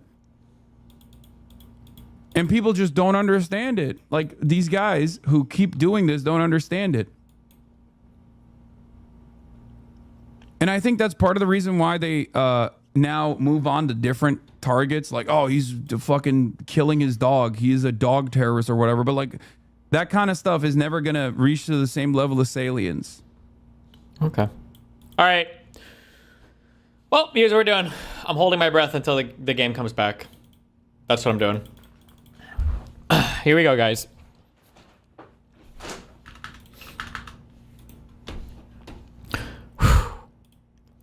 Wish me luck.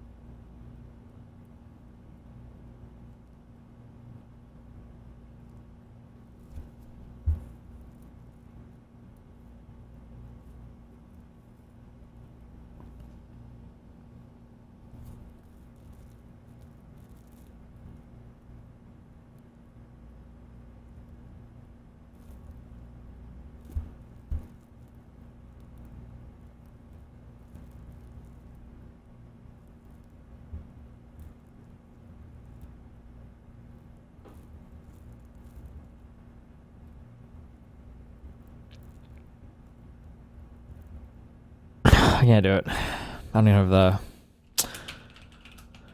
I can't even die for a good cause.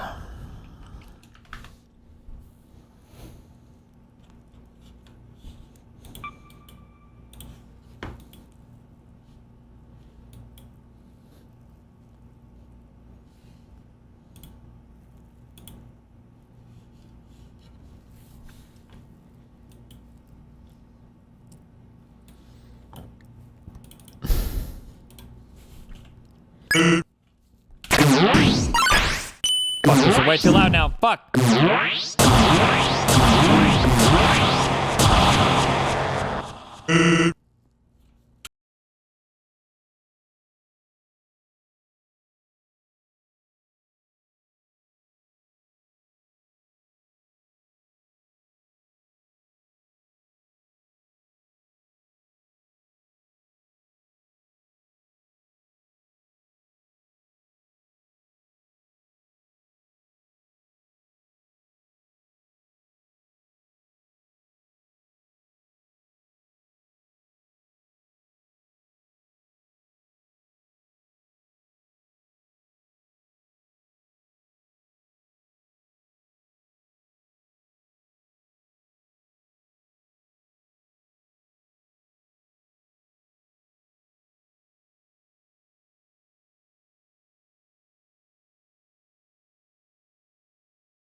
What, bro?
Well.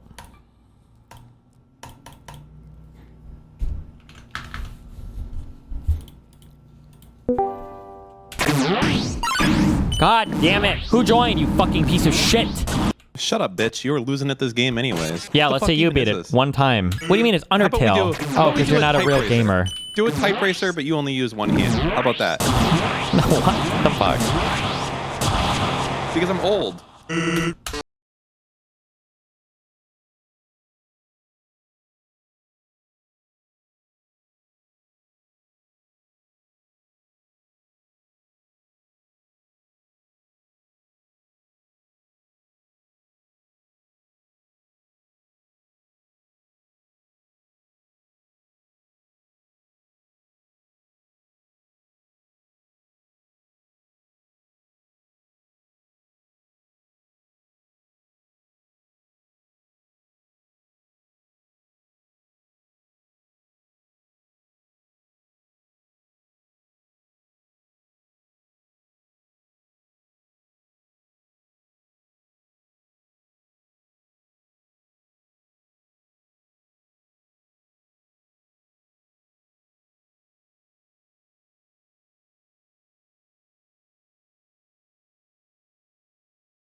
All right.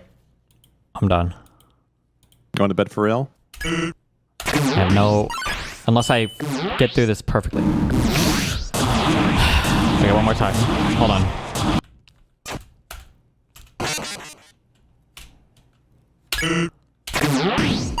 Okay. What?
Okay, this is my last. If I get hit even one time in the first part.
Okay.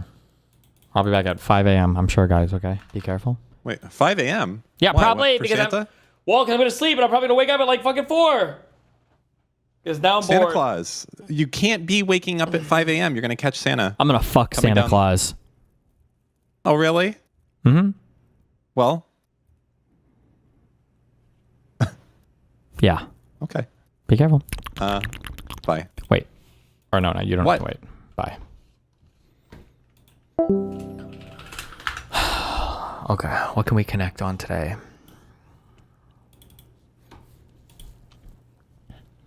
Singe, Munch, Paper, Pollock, Bacon, Champ, Char, Whistler, Bite, Not on the screen. Tang. What? It's not on the screen. It is. Your stream's just delayed. Tang, Wrapped Cheese, Hump Bread, Soul, and Chew. Bite, Munch, Chew. Is Champ, can you champ on something? No, that's a meme one. That's a bait.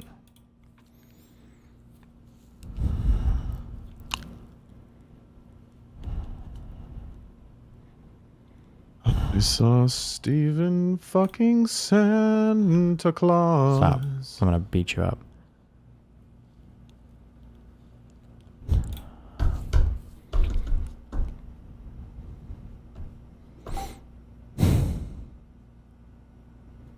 Char, Singe. Nope.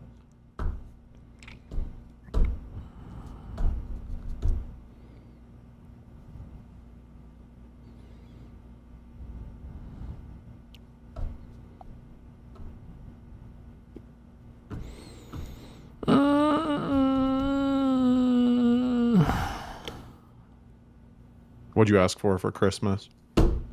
Don't say my mother. Arc Raiders to be up, and it wasn't at all. Fair enough.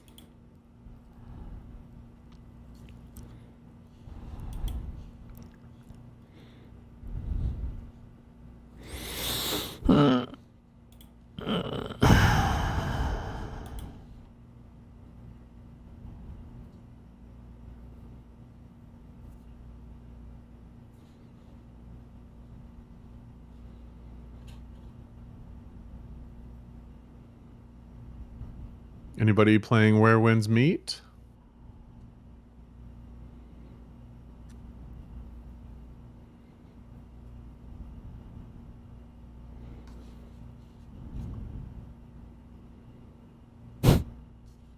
Sine, tangent, sin, tan, that's not a... That would have been a sick find, though.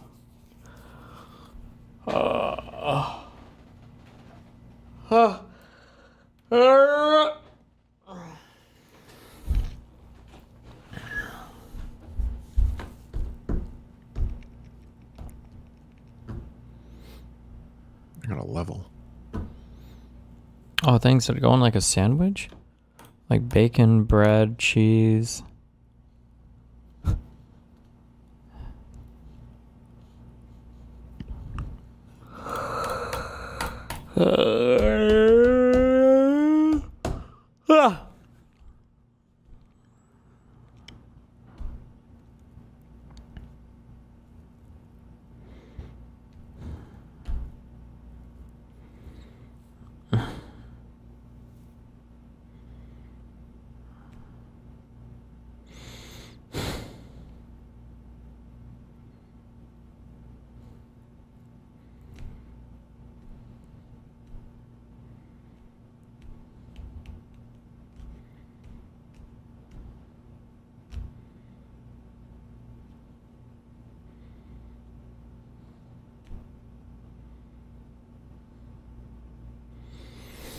It's going to be one off, and I'm not even going to know what it is. Holy shit, you haven't even gotten one yet. Oh, okay. Never mind. Champing on some, champing at the bit, I guess? I don't know. Okay.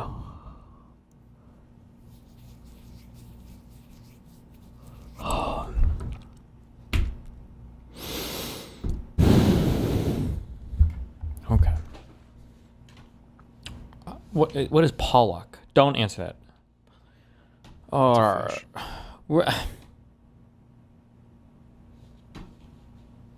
I hate you.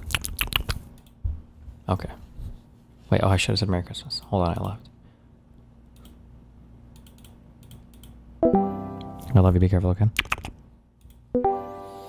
Yeah, say it to me, bitch. I just said I love you. Good night. Merry Christmas.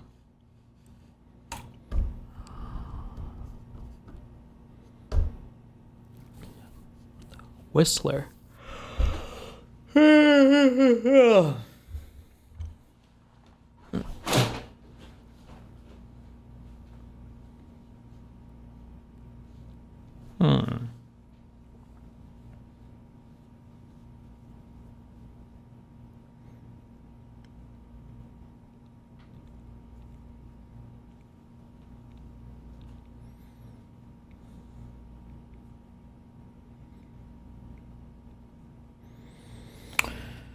Things that happen with like fried food? Like you could bread it, you could char it, you could singe it? No way, right?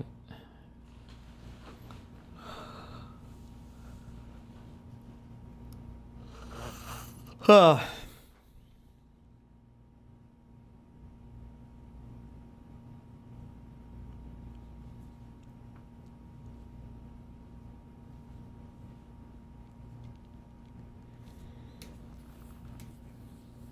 Oh, bro.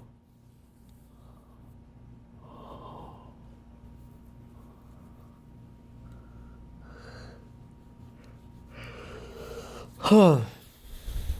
It's not sandwich things, bacon, bread, cheese. Can you have a fish sandwich? Is that really what that means, is fish?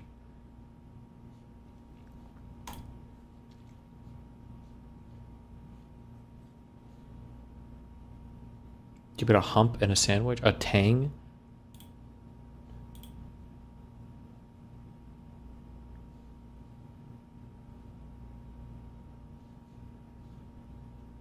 Wait, is this some stupid shit? Oh, fuck. Like a tangerine, a char, some fruit, a soul, some fruit, some rapture, tangerine. No. How is this one off? How the fuck are these words even related?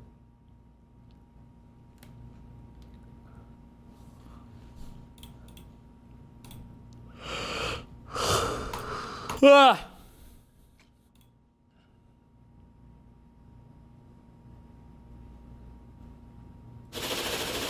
True.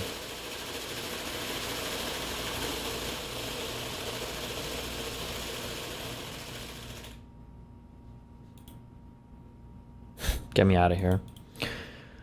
Slang for money. Bacon is slang for money? You got that bread, you got that cheese. I've heard like maybe like you got that cheddar.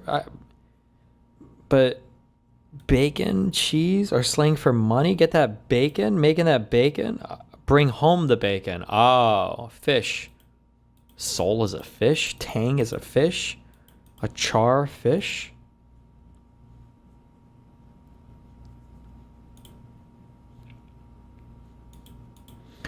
Ways to vocalize musically plus a letter. Hum, rap, sing, and whistle. Okay.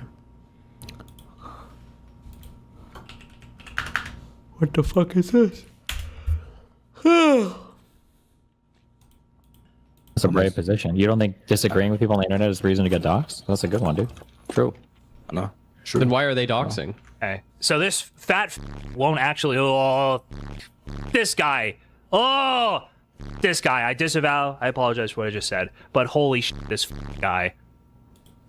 Why is he gonna say that this shit happening? It's not happening. It's not happening. It's literally not happening. Show me any evidence of this happening. Any evidence that I had anything to do with it, that I didn't disavow it. When this guy had bad shit happen to him, when people would say, oh, this guy's a loser, you should go after him, I always defended him. Every time. Him and his wife.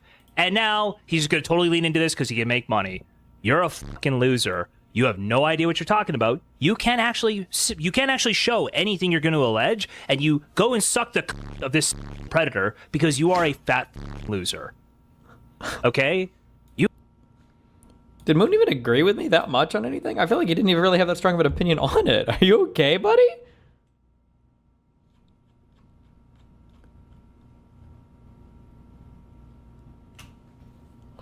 You and your wife you are insubstantial, soulless drains, okay? You see what these people do, though, as soon as you don't buy, like, 100% into whatever narrative or thing, right? So now he's like, these guys are both, like, fair game, I guess, to go after.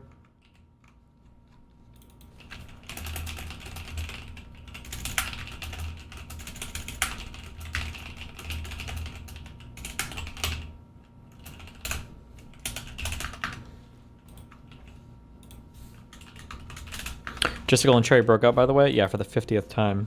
Okay, and the reason you're back in Destiny's community... Fuck, why did this person fucking filter and mute, like, half the fucking words? It's fucking Twitter. I don't understand why you would do this. What? ...is because society has deemed you as such, and you have no other way to make money. Okay? Good luck. Jesus. When everything's said and done, good luck. Careful, his wife isn't... His wife gets on the streams! What the fuck are you talking about? That'd be stupid. Gets on the streams, right? It's got to be anybody that's even peripherally. By the way, this is why I stand by everything I said. Every single thing I said, I stand by it 1 trillion%. Like, he knows that he can't fuck with me because he's a fucking loser who's obsessed with fucking trying to skinwalk as me. And now, and so, like, the targeting has to be any single person that they think is even peripherally around me. And it's not even like a condemnation of, like, what was said, or it's not even like a condemnation of, you know, like the position. It's just like, oh, you're fat, you're a F slur, you're a fucking, your wife is a whatever, you guys are all losers, you have no value. Like, it's going like full maximally fucking nuclear. Holy shit. Wow, that's a brave position. You don't think disagreeing with people on the internet is reason to get doxxed? That's a good one, dude. True. No. True. Then why are they doxing? Okay. So this fat won't actually... Oh, this guy. Oh, this guy. I disavow. I apologize for what I just said. But holy shit, this guy. Why is he gonna say that this shit's happening? It's not happening. It's not happening. It's literally not happening. Show me any evidence of this happening. Any evidence that I had anything to do with it, that I didn't disavow it. When this guy had bad shit happen to him, when people would say, oh, this guy's a loser, you should go after him, I always defended him every time. The reason why he defended Moon was because he wasn't on stream. I don't think Moon ever distanced himself where he broke up. I just, because he was on Twitch and then we just haven't played games because we're not playing games with somebody. I'm not talking to him so much. But that's why, right? And he's even, it's so crazy how blatant they are, right? The reason why I defended him was because he wasn't on stream. And now that he's on stream, him and his wife are fat fucking loser fucking pieces of shit fucking, like, right? It's so transparent. After him. I always defended him every time, him and his wife. And now he's going to totally lean into this because he can make money. You're a fucking loser. You have no idea what you're talking about. You can't actually show anything you're going to allege, and you go and suck the of this predator because you are a fat loser. Okay? You and your wife you are insubstantial, soulless drains, okay? And the reason you're back in Destiny's community is because society has deemed you as such, and you have no other way to make money. Okay. Defended them from what? What the fuck did they do? He defended them from his harassment fucking Discord, because that's all they do all day long is harass me and harass anybody peripheral to me by running into other Discord servers and running into other stream chats and running into any other fucking community or showing up on fucking Twitter, apparently like they are under fucking Stars tweets now. That's all they do all day long. If anybody who's in the Discord server right now, guarantee you they're talking about me. They might have been talking about me all day. Show me. Find me the pictures. I don't know. I need them. Someday I'll make an account. My Smurf account on Discord. Hey, good luck. When everything's said and done, good luck. Careful, his wife isn't his wife gets on the streams. What the fuck are you talking about? That'd be stupid. Do you have like... This is the one who gave the docs information of Rose to Kiwi Farms. Howard I gave the docs information of Rose to Kiwi Farms. This is the one. I'm just curious for the few people that actually keep up with that thread. Does anybody have a link to the post where Blav was posting pictures where he was going street by street through the entire city of whatever the fuck she was in, trying to find where she lived based on her car and like the background and some fucking picture? Anybody have a link? Like, it's so funny. Like, I can't believe this girl got contacts. Like, all of you guys were obsessively trying that. Who's somebody? So I feel like when I say this shit, I feel like you guys think I'm fucking exaggerating because you guys are. Somebody find it. Somebody here must have it. Who gave the docs information of Rose to Kiwi Farms. How are these people so brain damaged? How are these people so brain dead? She talks about you. She hops on the stream. She's part of the content. Moon's doing content on this every day. You think they don't understand? You think they don't talk about it? What do you think? He's literally smiling. This ugly fat is smiling. Ugh. Look at his face. Look at his face with this disgusting pubic hair on his chin. Gross, dude. Are you okay? He's so mad. Holy shit.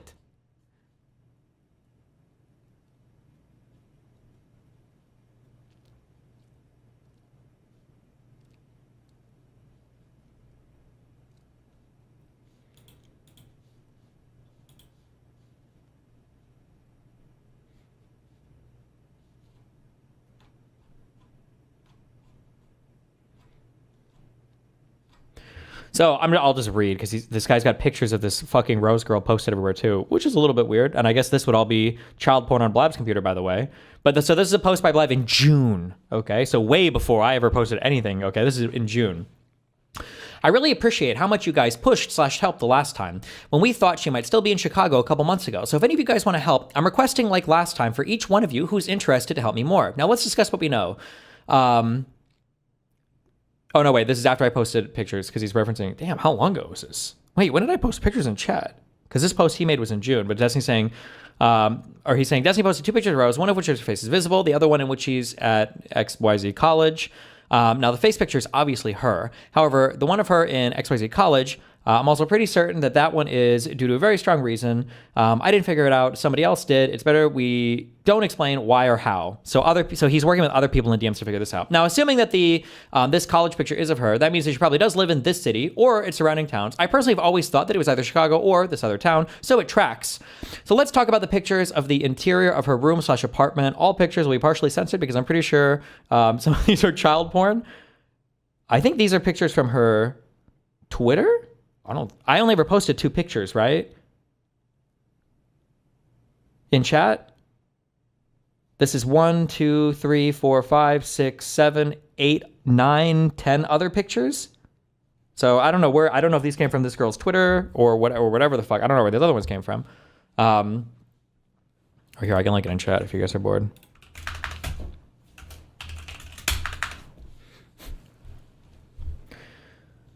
So it's pictures of this girl, her background, looking at the blinds, trying to compare views of the blinds. The door to her room, she has a corner door, which is pretty unique. You can barely make it. However, if you change the opacity, it's pretty clear. Importantly, the door handle of her room is black, which is quite rare. The majority of the apartments I've seen that have this similar decor almost all have golden / brass door handles. One single light switch, which distinguishes it to other apartments that have 2 or more next to each other. Also importantly, it's also black, with the switch itself being white. It's an old design, which is kind of common in the city. However, the black color is unique. 99% of the houses and apartments I've seen have it all white. I think by this point he was already going through apartment by apartment, house by house, street by street to try to figure out if he could see where this girl lives or whatever. Obviously, the door and the door trim are of the same wood type as the trim we saw in the hallway / door with panels. Importantly, the door has no design. It's completely plain and simple. And then he posts 4 pictures where he's like drawing things in the background and all this bullshit or whatever.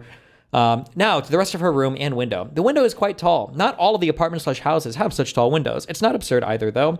Importantly, she has blinds and curtains. You can actually see the trim of the window, which again is the same wood as her door, hallway, and all the doors. Closer design now. Closer? I think he meant closet design. Now, this is actually quite unique. You will often find in pretty much every apartment in this city a similar closet / door design. They are very slim doors. However, what change is the material. So some of them will be white or a darker wood. However, the ones we are looking for are made of the exact same wood as we've seen in the rest of the place. Now, you will often find many examples of this exact wood and design. However, what is very rare is that the closet handle on the right edge, because most of them have it centered. Blah, blah, blah, blah. I'm not going to read this and everything. Well, like, I only posted 2 pictures of this person, right? So I don't even know where all these other fucking pictures come from.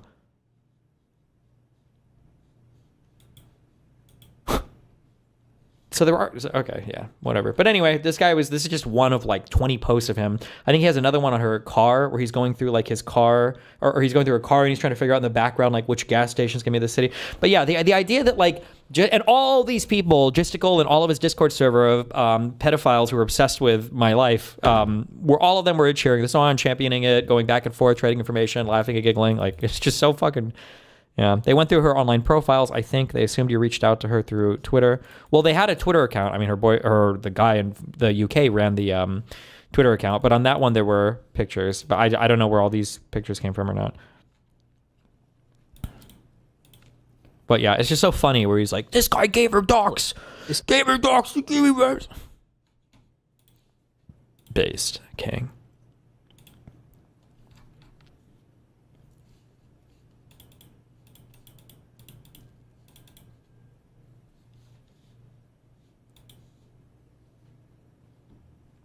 They assumed you reached out when you said you never reached out. Oh, sure. I don't know what percentage of them, but some percentage of them have the theory that me and her are like collaborating secretly behind the scenes or whatever.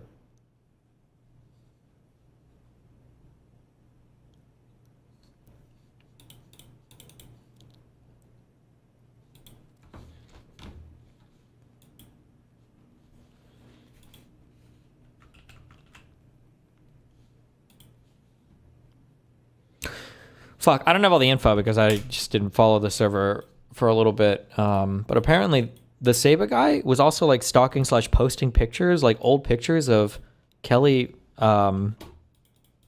too, some of which were underage. I don't know how confirmed that is or not, but if so, Jesus Christ.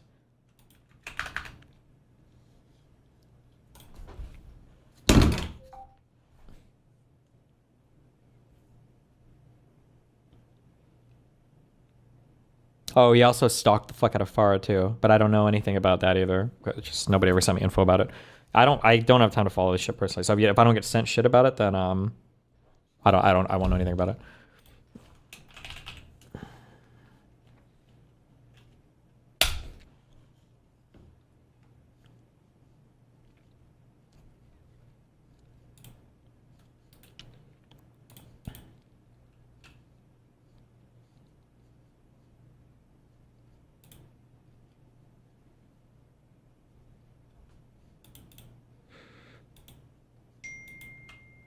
Ding. Ding.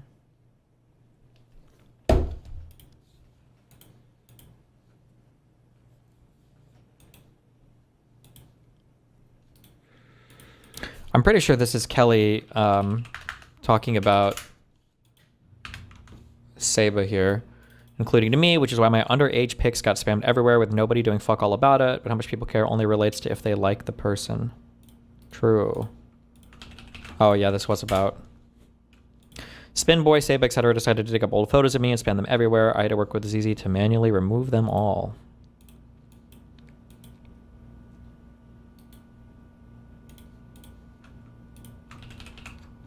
Oh, this might be him just admitting it. I posted some of the, I think EP sexual, I think might be the Saba sexual guy, maybe? I posted some of the old Kelly 4chan logs here intentionally to embarrass her, but mostly to point out that she hasn't changed her behavior over 13 plus years, but I never shared any of the personal identifying information and even provided links for her to get some of the UA stuff taken down. Oh, cute. Just the same thing that he did to the Rose girl. Nice. Bruh, the behavior that never changed was a bunch of untrue gossip that my stalker made up a decade ago. I'm fairly literally made it to a holy KF at least fact check shit. 4channels will say random shit for fun. He also had no issue with my underage pics being posted or anything else Pickle was doing. LOL. It's so weird when people try to moral high road stuff. Like, nah, just say you were being a piece of shit. Limfeo. Shellboner. He literally loses his mind when people remind him he was a stalker. I don't know why he's moralizing at anyone else. True. Pretty weird, but I don't know. Good memes.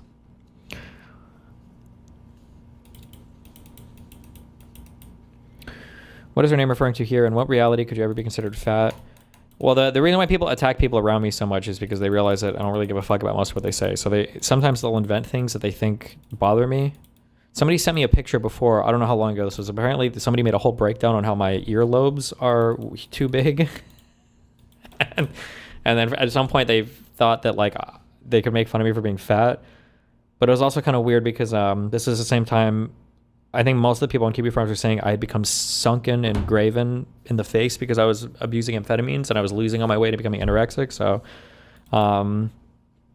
fuck, there was one other. Oh, also, and then there's the people keep saying that my fan base are all DG Jeets, are all Indians. I don't know where this comes from either, but I think they kind of went off the rails ever since my since my personal life hasn't been on stream too much over the past 2 years. Aside from whatever they can get through the court case, now they just like make up a bunch of really weird random shit.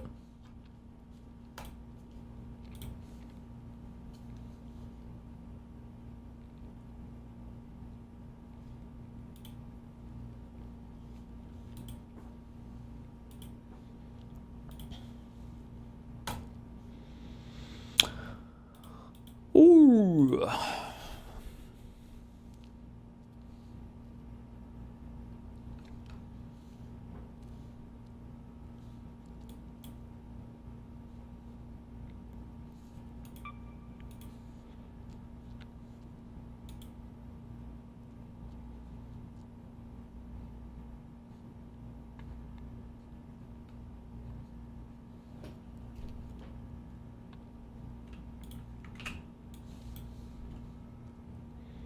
They said Jew Stalker's trying to get you banned from Kick, citing harassment too.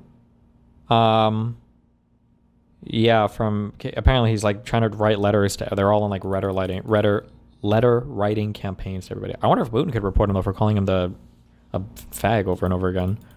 I don't know what the TOS is on Kick insofar as that goes.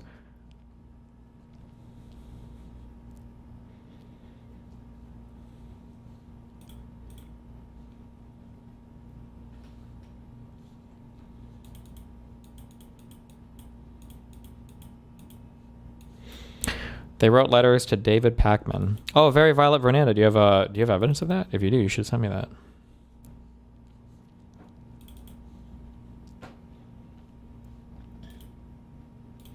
Oh, did we ever talk about this on stream? This was a huge theory for a while. I don't know if they still believe this or not. I don't know anything about these fucking festivals, but apparently this is supposed to be one of the largest. I don't know what these are.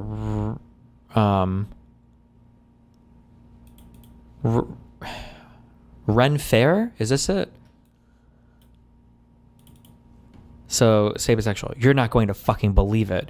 Okay, because for a long time they kept saying, this person kept spamming chat. They're like, where was Kyla on October 7th? Or where was Rose on October 7th or 17th or whatever? Some shit like this.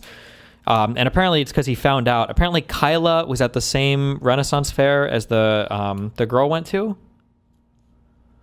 You're not going to fucking believe it. Kyla's at the same Ren Fair as Rose at the same time, same day. I'm 100% serious. I'm looking for a way to prove this. I need to find out if Kyla was there on the Sunday or the Saturday. I'm actually going back on my PC. This is crazy. First image was posted by Kyla. Second and third were posted by the same photographer. Rose is the third pick.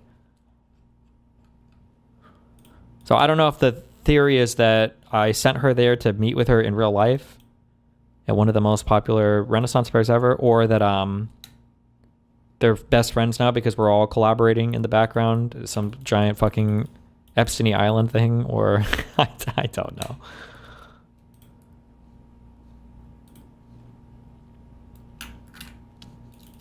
That was the theory at the time, yeah.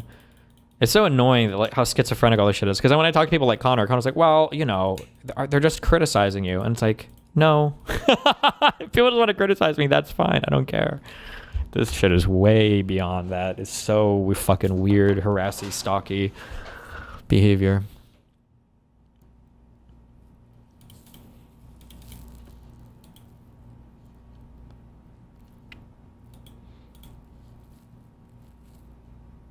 Wait, how many women has this sapiosexual person stalked then? So Farah, Kelly, Kyla, I guess, and then Rose.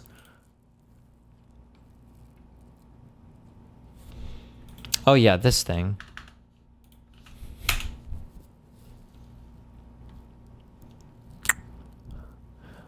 Where was Erudite? No one asked Erudite where she was August 17th. Where was Erudite August 17th? Also, people keep saying no one asked. I don't know. Did Kyla not post pictures of this? If she took, was she like secretive of going here? Did she tell nobody?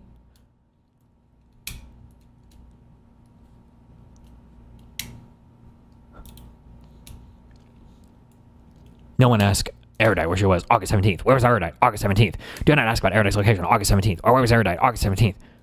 Where's Erudite August 17th? Where's Erudite August 17th? You can tell how serious this is to them. Like, this is very serious.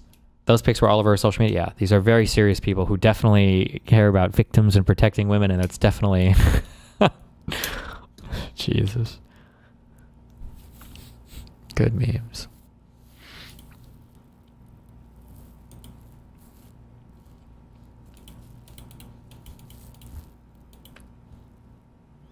Does this shit happen to people way more famous than you, like Hollywood celebs? Probably to some extent, yeah.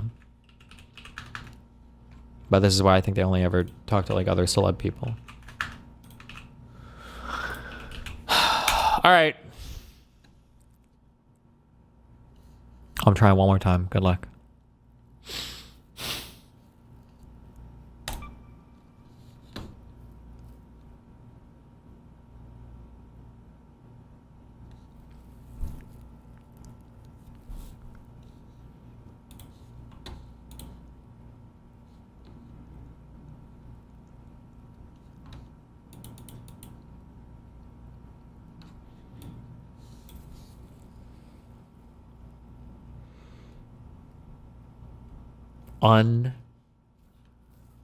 Fucking